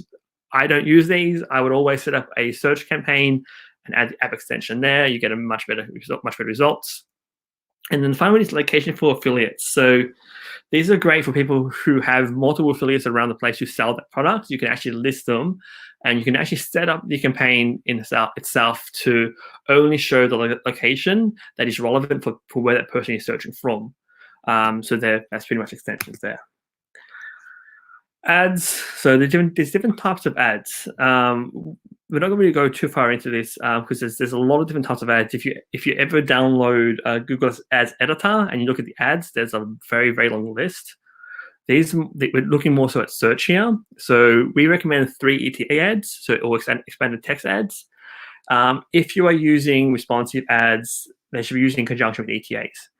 The reason being is responsive ads, you have up to 10 headlines you can use and up to 4 description lines.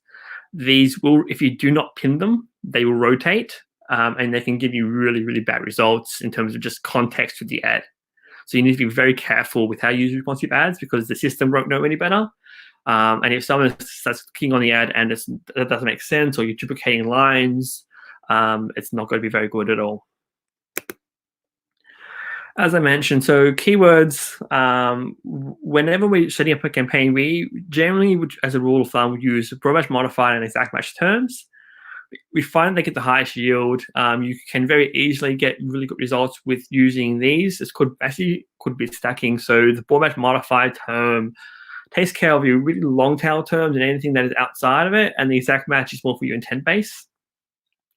But it's also really important that you cross negative out as well, so that one thing you don't want is your broad match modified term triggering for an exact match. You want them to actually work where you intend it.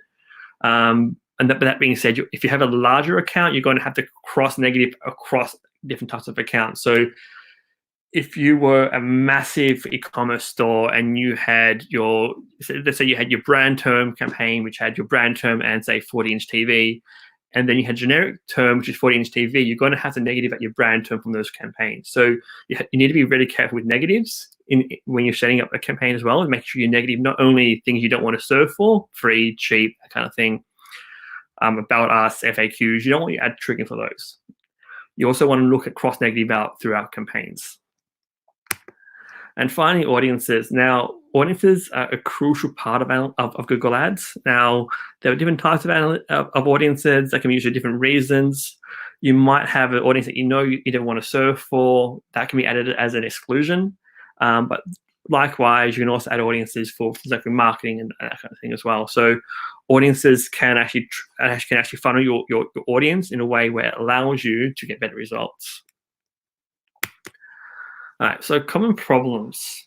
Now, when it comes to common problems, we essentially find that there are a few main problems that you'll always find, and that's usually due to structure of an account.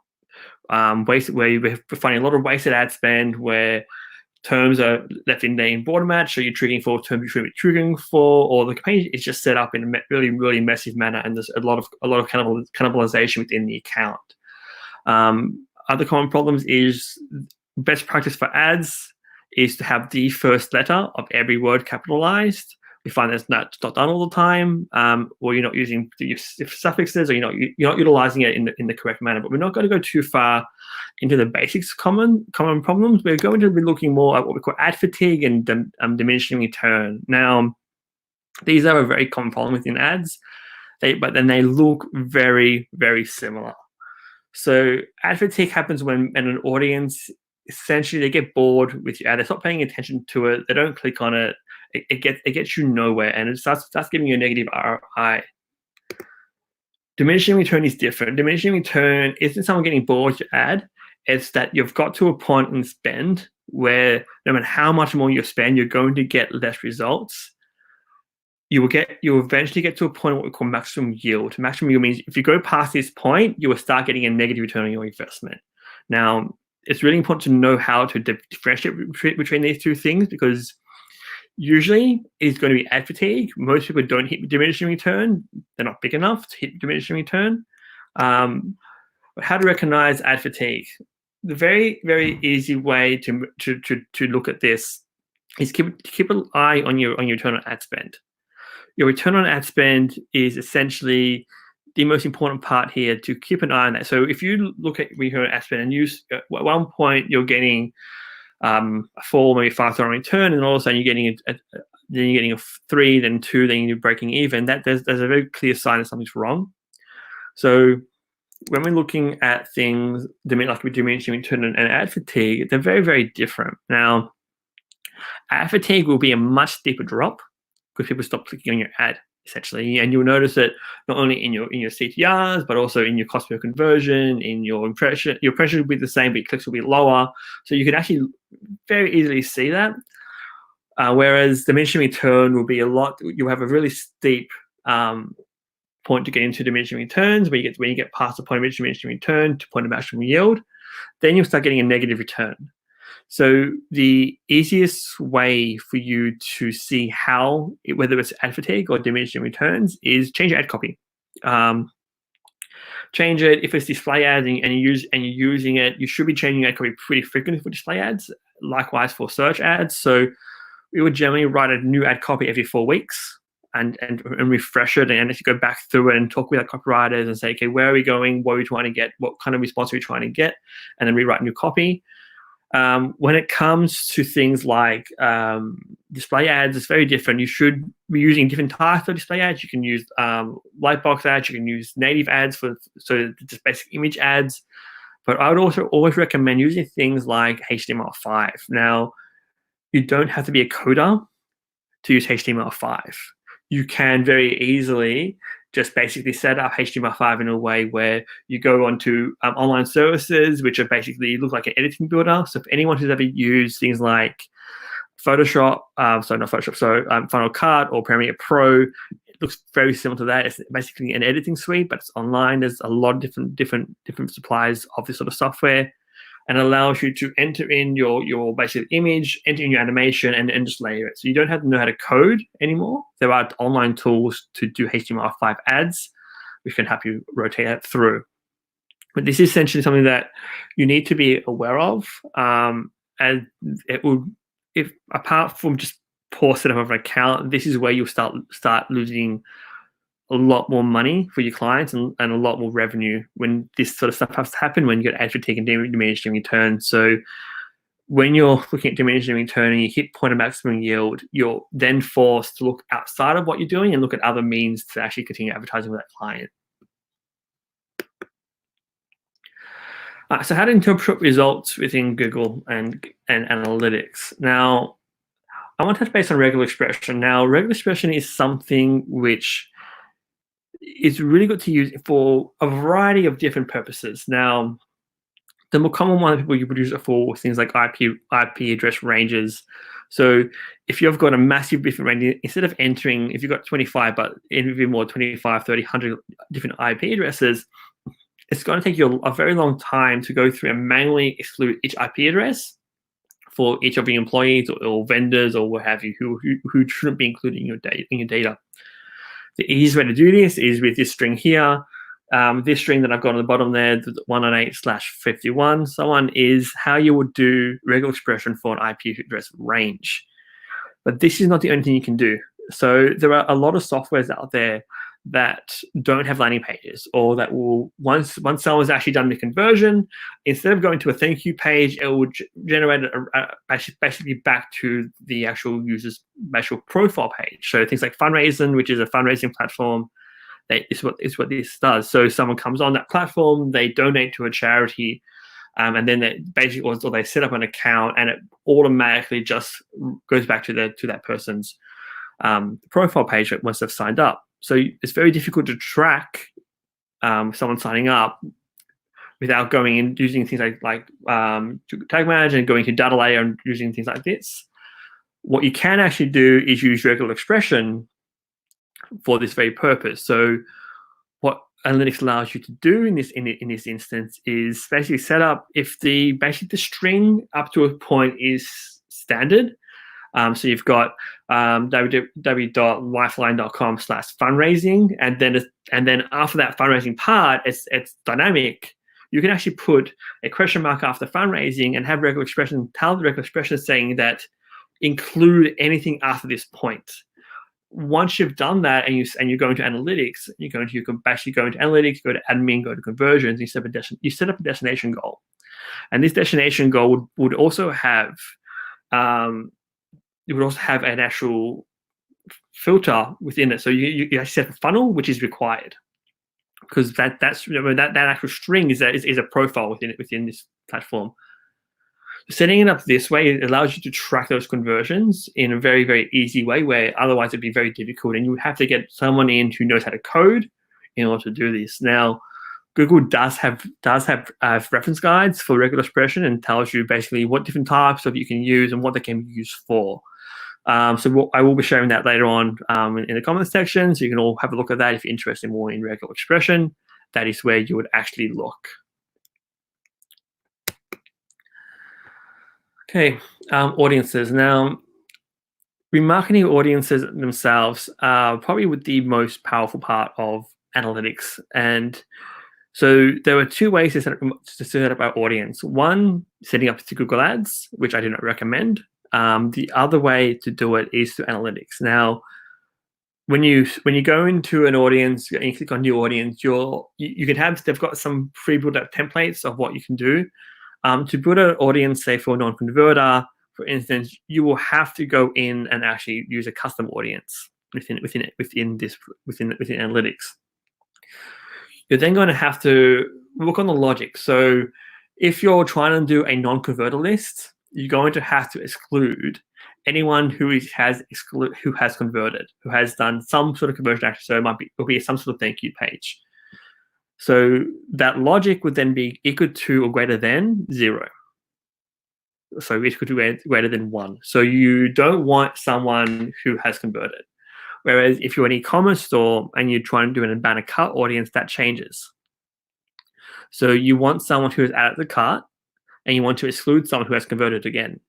So it's more about figuring out the actual logic. What this allows you to do from a Google Ads perspective is, as you can see on the side here, you can either choose to add it to Google Ads only or add it to Analytics and Google Ads. By default, you have to have an all-user audience in this section, otherwise it will not work.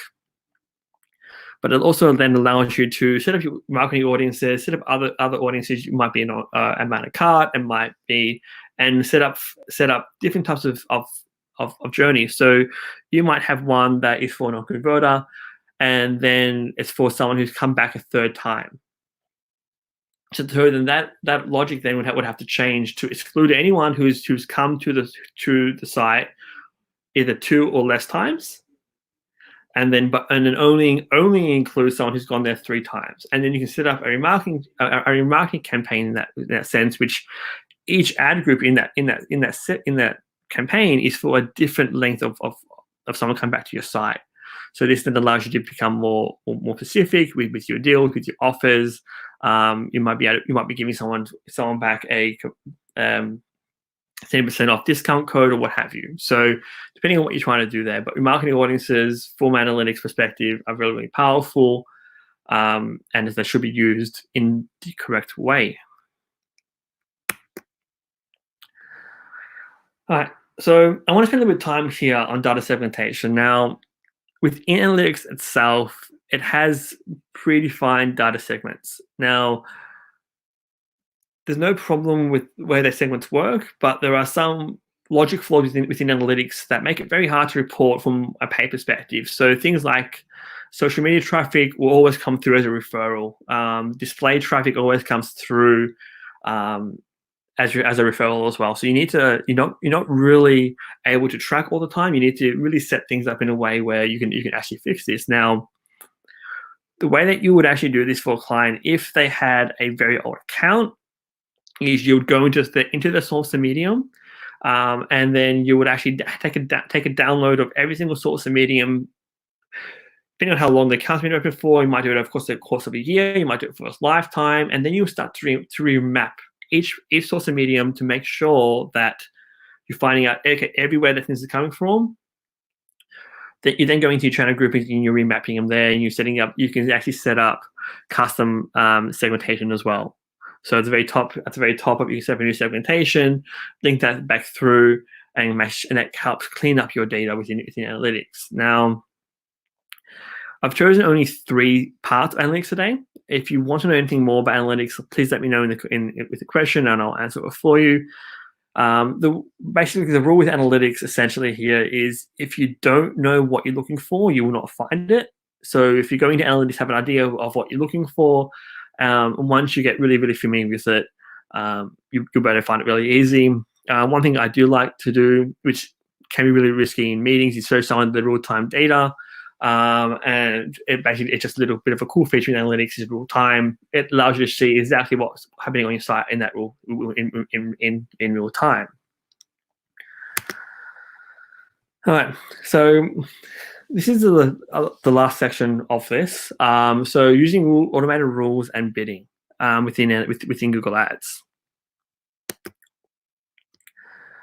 All right, so you can set up automated rules to make your job a lot easier. Now, there are certain features here that you use for different types of segmentation, different types of verticals. So, for instance, if you were a not-for-profit and you were using the Google Grant, you have to keep not only your bid at a certain amount, but you also have to keep your quality score at a certain level. So if it drops below 2, your funds will be pulled. So setting up rules allow you to say, okay, if I drop X for this sort of term, increase my bid by 15%. But you can actually set up rules to do pretty much almost anything to make your life a lot easier. Now, this is very, very basic AI as far as Google is concerned, because you can go really, really far with things like Search 360 and that kind of thing. But Setting up rules allows you to increase speeds, decrease speeds, and you basically set your action. You set what you want it to do, increase or decrease by percentage or what or amount,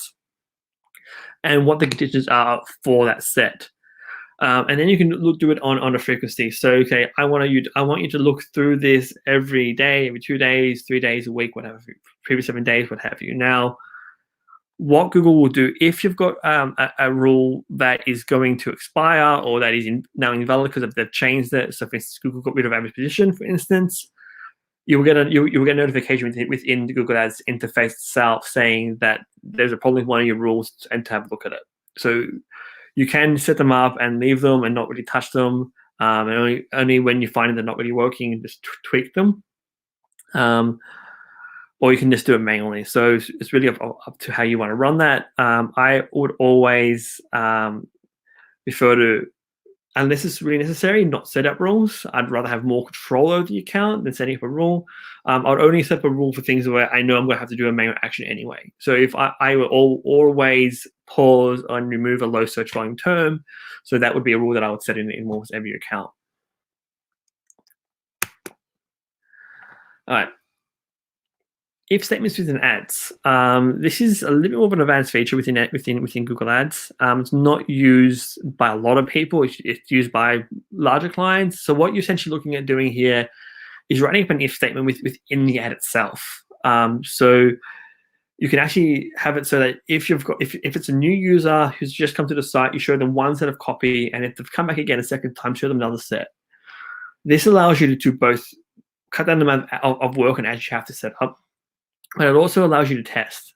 So you might say if someone's from a very good thing is desktop and mobile. If someone's saying from a mobile, change it. Like if you've got an app, say download an app today. If you don't have an app, and on a desktop, it could be buy now, shop online, what have you. So you can actually change your creative dynamically without having to write different ad copy for mobile or desktop or for male or female or different age demographics. You can actually really get granular with this and actually write up some pretty cool copy to actually make it really easy for you to make sure that you're showing the right copy at the right time to the right person.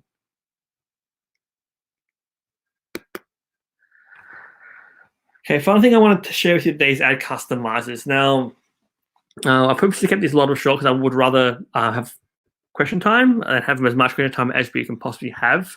So an ad customizer, essentially, it's unlike an if statement, which would do it automatically for you. You need a feed for this to work. What you can do here is, as you can see here, this is an example for a countdown for a sale. So you can set up a rule. You basically set up the time, and the time when is when the countdown, where the sale is going to end. And what it will do in the ad copy, it would change the ad copy to actually count down as that sale is about to end.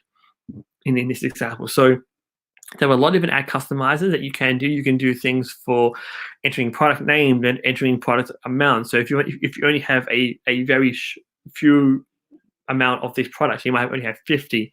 You can add an ad customizer that counts down as those products sell.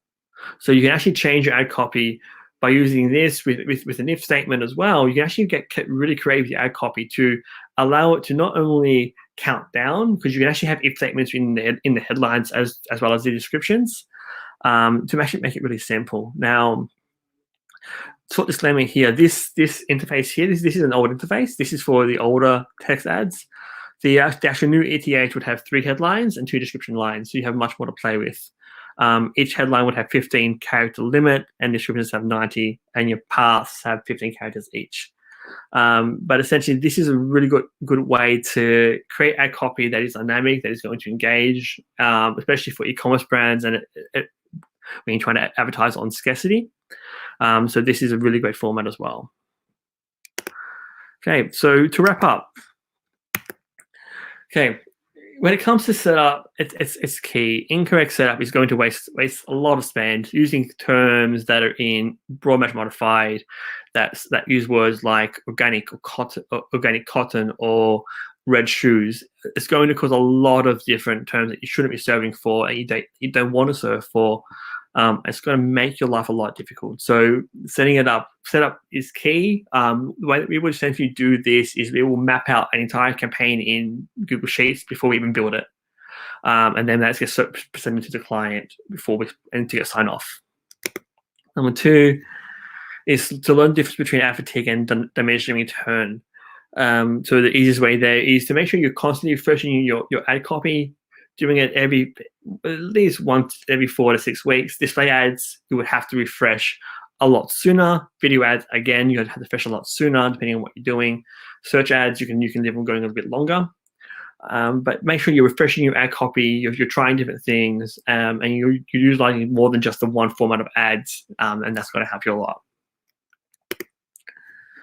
Use audiences in all campaigns to help you target. Now, there are some campaigns where you wouldn't use an audience. So things like brand campaigns, you would generally only use a brand campaign if you have to brand protect. So if you've got competitors who are bidding on your brand term. But otherwise, yes, audiences in all campaigns. You can actually add in-market audiences into search campaigns. So you could actually add an audience for, if you were a luxury brand, for instance, you could add in an audience for luxury shoppers, for instance. So adding an audience is going to help you more streamline your campaign, more target the right people, and get the right results for your clients.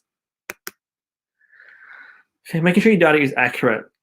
One thing we do is for every account we bring on, we do an analytics audit, which, depending on the size of the account, can be anywhere from 50 pages to 150 pages, and it goes through every part of analytics, and we basically check to make sure that things like not set are not present with the analytics, that the channel groupings are correct, that if they've got a blog, they're using crew string parameters and exclusions there. So we go through a vast variety of different things within analytics to make sure data is accurate.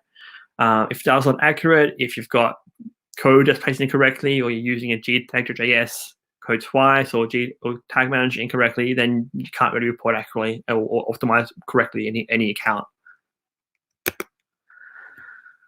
Use automation within your ads is really, really important. I would always start, if you're not familiar with the client, start just manually doing it.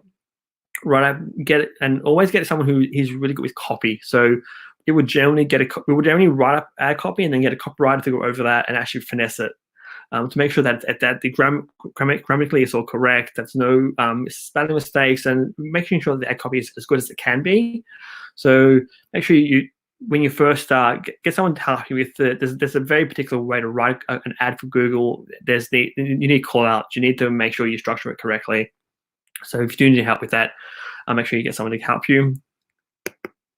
And that's pretty much wraps it up.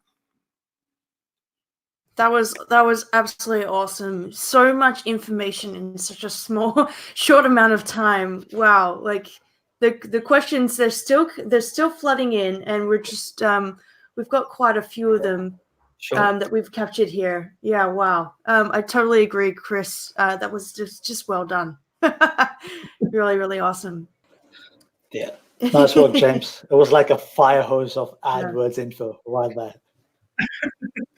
No problem. Yeah, my little SEO brain is like, it was really good. That's great.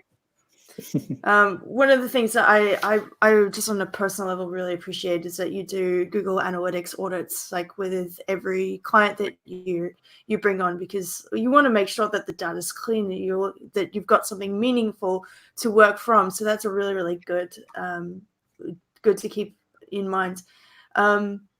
So let's go and ask some questions. I might start off because you were mentioning like YouTube. YouTube advertising, of course, is through Google. And you mentioned really briefly about YouTube mastheads. Yes. So you were saying like it's quite expensive. Like, what kind of price are we looking at for that? And how long do they last? It's per day. So in the US, it can be as much as 100 grand for the day to advertise. A few years ago, the New Zealand was about 15 and AU was about 30, but that changes every year. It goes up every year. So it's 15, 30K per day? Yeah. Yep. So 100 grand in the US, up to $1 million in the US. If you're trying to do things like Super Bowl in the US, it's about $1 million per day. for the day. But it really depends. You'll find that utilized more by car brands, by movie studios, the guys who have a big budget for doing this kind of advertising. So a good metric is that when you're setting up an account, you want to have it about 60 to 70% branding and a 30 to 40% direct response. That helps you get better results. So when they've got a big budget and they're using things like programmatic and programmatic outdoor, they're going to be using mastheads, and you got to book it a year in advance. Yeah, right. Oh, that's really, really good to know. Especially if you're like, oh yeah, by the way, like the Olympics is probably not going to be happening like anytime soon. That was scheduled for, I think, October. So yeah, I don't know, like maybe we might jump back into like anything that requires scheduling as far as like what needs to be cancelled.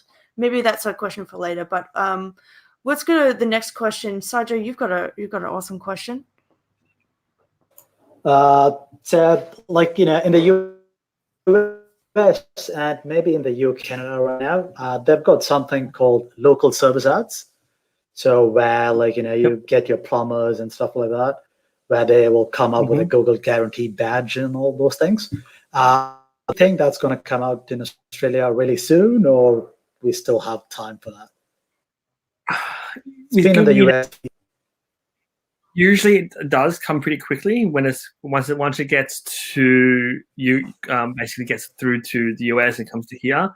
We're one of their main markets. But when it does, it comes through to APAC as basically one big sweep. So yes, you can actually see it coming through at some point. They tried at one point what they called message extensions. They got rid of. So instead of, this is the next iteration of that. So message extension was you would actually send someone a text message through the Google ad, through your mobile phone. They've got rid of that, and now this is the next iteration of that. But there's other ways they can do it now. You can do call-only ads, so that they're ads that all you can do is make a phone call. And they're really great for service-based industries where they need to get that phone call to get that lead. Yeah. So just that's the next one. I was like writing no, go for the it. feed and then trying to like also do that. That's awesome. Like I think Daniel Wild's question, Dan Wild, absolute legends. He asked a question like, when looking at Google Ads, would you go for skags or stags? Again, I'm a SEO nerd, so forgive me if I'm saying that incorrectly, or if it's supposed to be SKAG or STAG. Correct me if I'm wrong. Single word, single topic keywords, and why? So I would generally always go for SKAGs in general. I find they work better. I find you can get more relevance. So especially for things where it's a service base or you're selling a product, using the SKAG, you can actually send it through to that exact product page. So personally, I will always use SKAGs, but with this, there's no right or wrong. It's more of a preference of who's building that account out in terms of what you would do.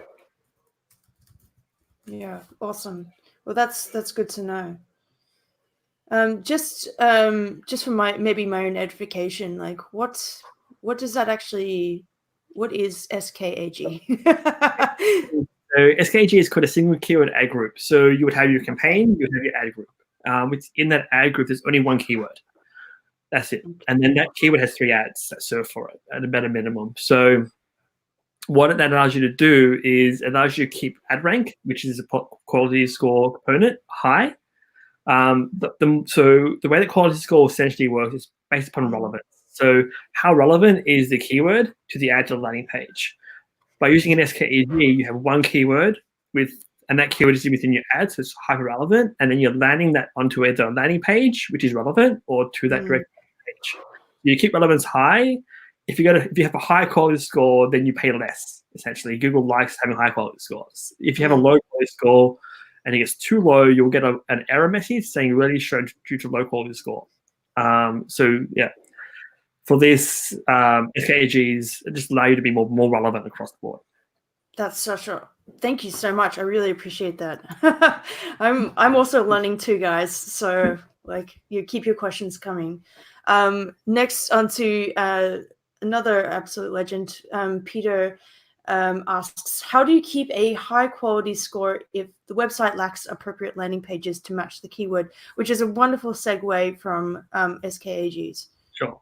So you would actually use a program like any kind of landing page builder, and you'd use dynamic content on that page. So if you can actually have it so that you can use that, and the client is happy for you to build landing pages out, because that is a very time-consuming process. You'll build a landing page, and you have the actual headline be dynamic, and you have content that is dynamic depending on the search query. This is going to allow you to keep a high-quality score. Otherwise, you didn't tell the client to build a new website. There's no, if they don't want to do landing pages, and there's no other way around it. Yeah, right. Is there like tools or that you would recommend for those dynamic landing page builders? There are. I can share them with you in the comments, but there's a lot of different landing page builders. There's lead pages. There's so many of them out there. There's Unbounce, which is a very common one. So there's a lot of different builders. Most of them are WYSIWYGs, so they're really easy to use. So you can actually just drag and drop. Some of them require a little more coding knowledge. So there's a variety of different types of tools. Unbounce is pretty easy to use. It's very common. If you're on WordPress, there's a plugin for it as well. So it makes it really easy for you. That's awesome. All right. Well, another one from Peter, who's just such a amazing question asker. How do you consolidate ad efficacy with offline goals? So like store visits, in-store purchases, and the like. It can be difficult. The good thing about analytics is if that person is on the mobile phone and they do what they call showrooming, so that they're looking at the product and also in the store, you can actually track their device. What you can also do is if you have a POS system and it's online, you can link it into analytics. So you can actually take in-store sales through your analytics account. If you're collecting data on that person, although you can't have PII information in analytics, you can actually run reports outside of analytics to try to reconcile that as well. Offline tracking is always going to be difficult, but there are ways around it. If you can link things to analytics and do some manual reporting and actually just do the analysis and put the time into it, you can actually do that way. But otherwise, it's going to be very difficult to track offline if they've started it online and gone offline to make the purchase. Awesome. What you brought this up before about like abandoned carts and things like that. I mean, everyone at the moment is really worried about this and like considering like what they should do with their remarketing campaigns. But what I wanted to know is like, what would you say would be like a good abandoned cart recovery rate? Like, what can you expect? Yeah. It does depend on. It depends on what you're selling, right? So if you're selling things like TVs and that kind of stuff, you've got to get a pretty good result off abandoned cart. You're going to pick up quite a bit of it because it's an easy product to sell. If it's something more luxury, then it's going to be a lot more difficult. There's going to be a longer journey rate. So instead of it being a few days, it might be a few weeks. But it's going to be more about the rules you set up and how you set up your abandoned cart. So you need to understand your average time length. You can very easily get this from analytics in the conversion part of analytics. There's time length, the average time it takes to get a sale. And you want to basically set it up in a way where you're setting your abandoned cart so that it's based upon the amount of visits they take to your site. So you want to get them back as much as possible. So on average, to make a sale, it's about 15, 20 visits or interactions to get a sale. So you want to make sure that journey is taken care of through your abandoned cart ads, so that you're setting up an abandoned cart, but then you've also got a non-converter account as well, and they're leveraging off each other as well. Right. Is there like any sources that sort of like track that per industry just to get a bit of a guide, and then you can sort of do comparisons? Yeah. So look at WordStream. WordStream, they write up a whole lot of different things about basic CPCs. It gets updated every single year. Check WordStream out. HubSpot does some studies as well, and then obviously Google. Google, they have their own Google backend where you can. There's a lot of case studies within it. If you're an agency and you've signed up to be a partner, you have access to it, and you can actually look at case studies across a wide variety of different industries. Awesome. I might get Saijo to answer the next couple of questions just because I want to. Like we're co-hosting this together, and I want to throw you in there as well, bud. Guessing you wanted me to ask the question, not answer them, because I can't answer any questions in BBC. Oh yeah, sorry. Yes, please.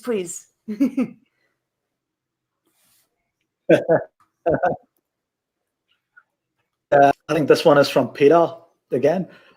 So his question was, would you recommend more sophisticated channel grouping that is non-paid, paid search and stuff like that?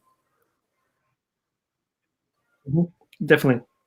If you're bidding on your brand term and you need to know how that's tracking, and you want to be able to benchmark it between paid and a generic search, and most definitely, this would generally only be applicable for a larger enterprise client who gets a lot of brand traffic. So you want to get it out of the other channels.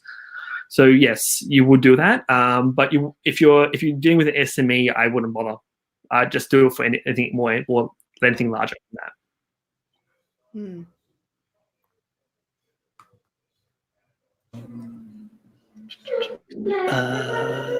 The next one is, I think it's one of your questions, Nick.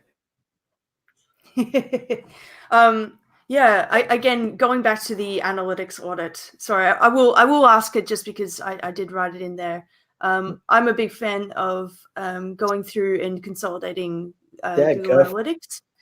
Yeah, so like I'm sure you've seen lots and lots of stuff in your time, but what would you say would be the most common error when you're doing an analytics audit? And just for everyone else out there considering their analytics accounts, like what's a good one for them to check too? Very common is code placement, that being done incorrectly, or multiple codes would generate an artificial bounce rate and have other issues. But for larger clients who have multiple sites across multiple jurisdictions, so especially for finance, where they'll have, say, AU, US, and so on, not using cross-domain tracking. So cross-domain tracking allows you to continue a session from one page to another. So it basically passes the cookie across, so it continues it on. If you don't have this on your site, and you have, let's say you're going through to a third-party site, you'll start a new session, and then that's pulling you in your data, and that's usually more so for finance and more enterprise level clientele. But for your SMEs, it's referral exclusions. So staff referral is massive. So having a portal that shows up in your referral traffic, or is Shopify paid or Shopify.com is a very common one. They're using the Shopify payment portal, and things like Afterpay and that kind of thing. So making sure you have your referral exclusion set up correctly. So you need to add anything that isn't actual traffic needs to be added to your referral exclusions so that it doesn't show up in your reporting. Otherwise, you're going to be getting a lot of conversions allocated things like PayPal and Afterpay and that kind of thing where it shouldn't be. Absolutely. And of course, like if you want to just like check whether you're double tracking or anything like that, there's always like the GTM debugger, or there's the tag assistant. Yeah. So they're all Chrome extensions are really easy to use, and there's also things for Facebook. There's Facebook Pixel Helper as well. So there's a whole lot of different things that you can use. But yeah, just make sure you have those extensions on. So when you go to a site, it's a one-click button and you can see what's happening. Yeah, quick enable, refresh, boom. Yeah. We'll go back to Saijo. Sorry, like I wanted to hand over the baton, but then I had my own question. So this one's yours. So take it away, bud. Oh, you're on mute, bud. I'm gonna unmute your mic. Still getting used to this. There you go. So all here we good. go again. So From an SEO point of view, we use various different tools for keyword research, from Ahrefs, SEMrush, and blah, blah, blah. Yep. Like, when it comes to the AdWord camp, what are your go-to tools for keyword research other than Google? Google. Planner, yeah. So main one is Keyword Planner. You use that. You use that a lot just because it's within the Google sphere. But things like Keywords Anywhere, SEMrush can be used as well. And basically, just those are the main tools that you'd use, and then just common sense all the time. You basically need to think of it as, if I was that person searching for this topic, what would I search for? So if I was doing, say, a plastic surgeon who specialized in those jobs, I'm not going to use the term rhinoplasty. It's going to get the wrong traffic. So you need to actually switch your mindset around to think about the user and what they're going to type in. And then a lot of time you would experiment and see what works as well. Right. It's awesome. Pity that Keywords Everywhere is now a paid tool.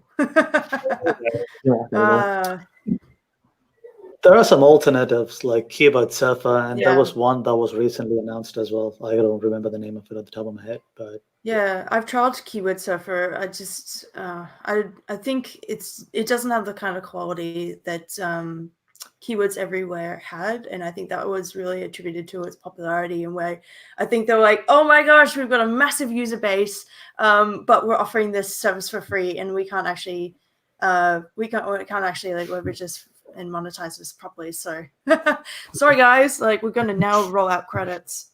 Yeah. So I do you can't want to really go blame on them for it. Like, the next question? Nah, you can't really. Sure. From Dan, that's a really great question. So how do you communicate success against ad spend for clients that are not e-com based?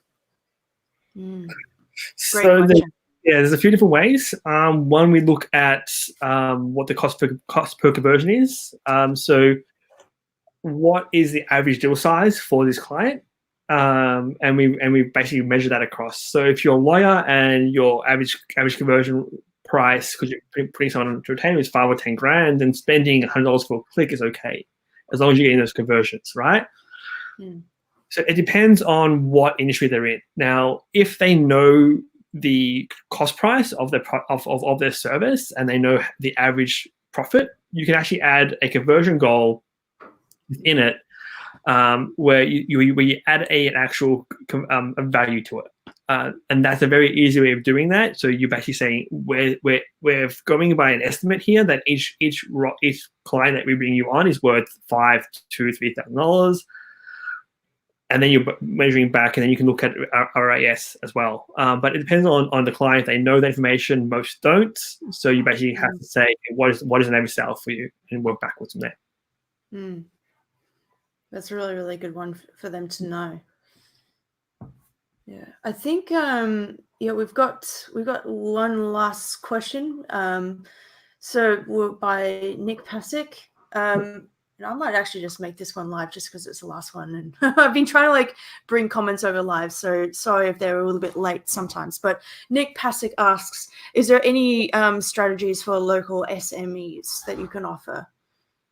Sure. So there's quite a few different ways to do this for local SMEs. Now, what's going to happen is if they've just started their SEO and they need to get traffic to the site, the easiest way to do that is through a brand campaign. And then basically, once the SEO takes a hold of that brand term, you switch off the branding campaign through Google Ads, and you allow the SEO to do its job.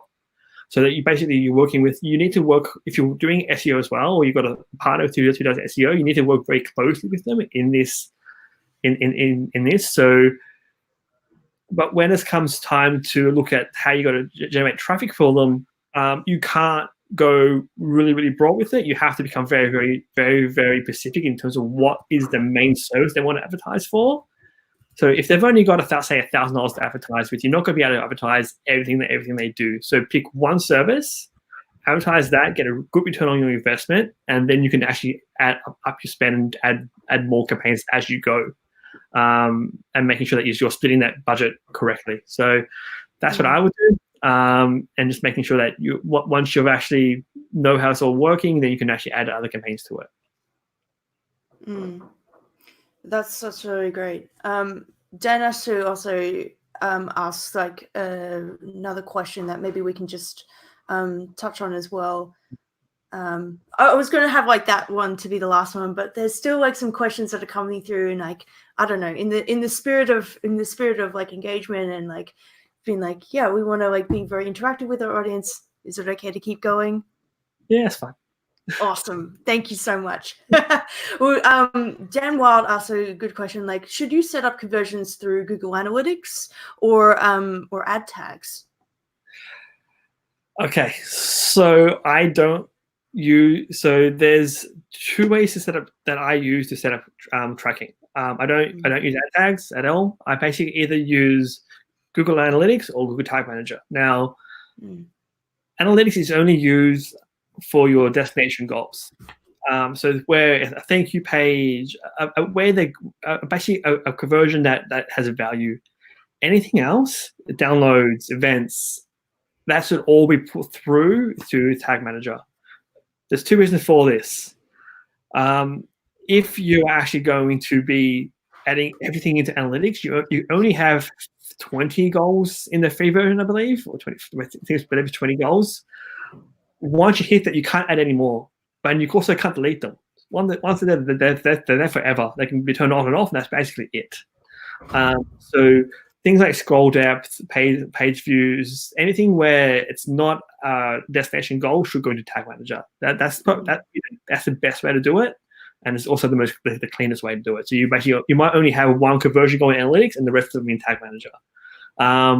The only issue there is if you've got people who don't know what they're doing, Tag Manager can get very complicated very quickly. So you should ask for help before setting that up. Yeah, that's awesome. And like, I guess like just one last little comment from Dan, as far as like, with keywords and things like that, he was saying like, I don't think Keyword Planner is actually exact. There's too much power knowing that, though. To be honest, I do it for general estimates against clients' impression share. That's right. Yeah. So you take anything that is Google property, put it back on what Google can do. You take it with a grain of salt.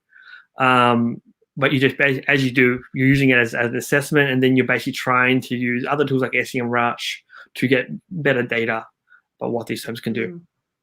Yeah, absolutely.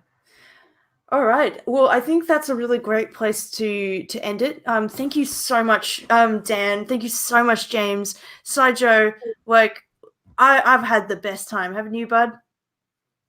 You've got your mute button on again. Sorry, bud. It's probably my fault. I'm probably just like talking too much. I'm so bad at this. Like, this is like probably my second or third, I guess, group chat session about SEO, I guess. So, don't really do this that often. And now you've just landed the role of like It's still on, no. Host for SEO Meetup Melbourne. From 0 to 100. Oh, absolutely. So, again, awesome. Yeah, thanks, Dan and James. These were like, really great sessions. And again, Nick, so much for organizing the whole thing. So, yeah. Yay! For the viewers, James, if they want to go and reach out to you and ask you more questions, or get you to have a look under the hood of their analytics and Google Ads accounts, how do they contact you?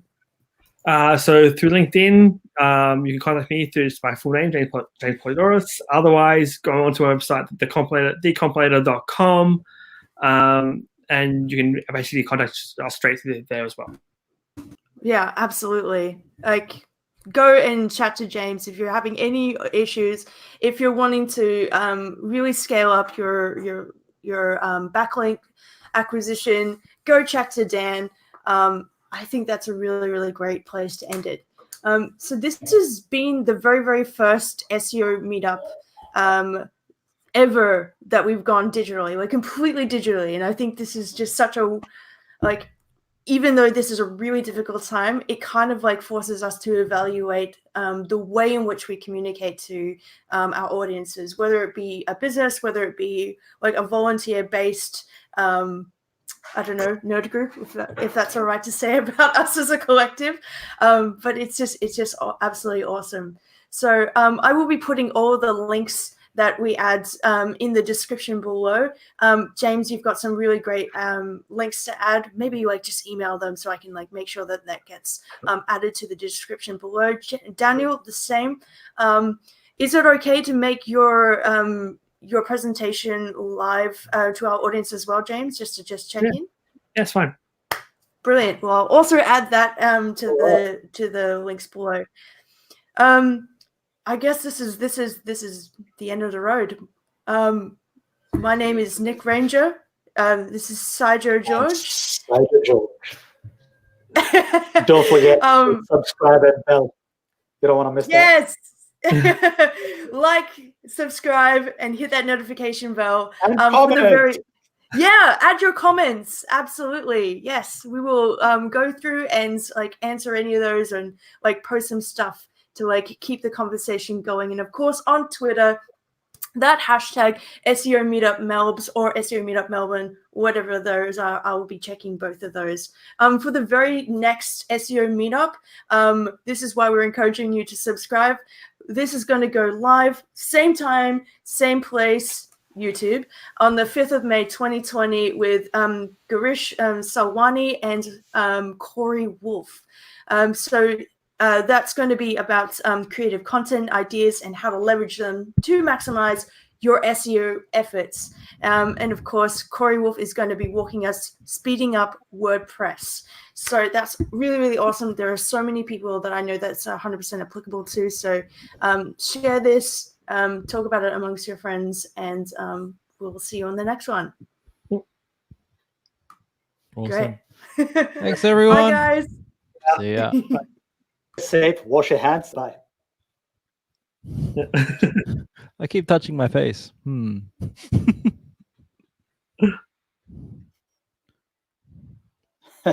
It's still live. Bye-bye. Oh, no, my God. Ah.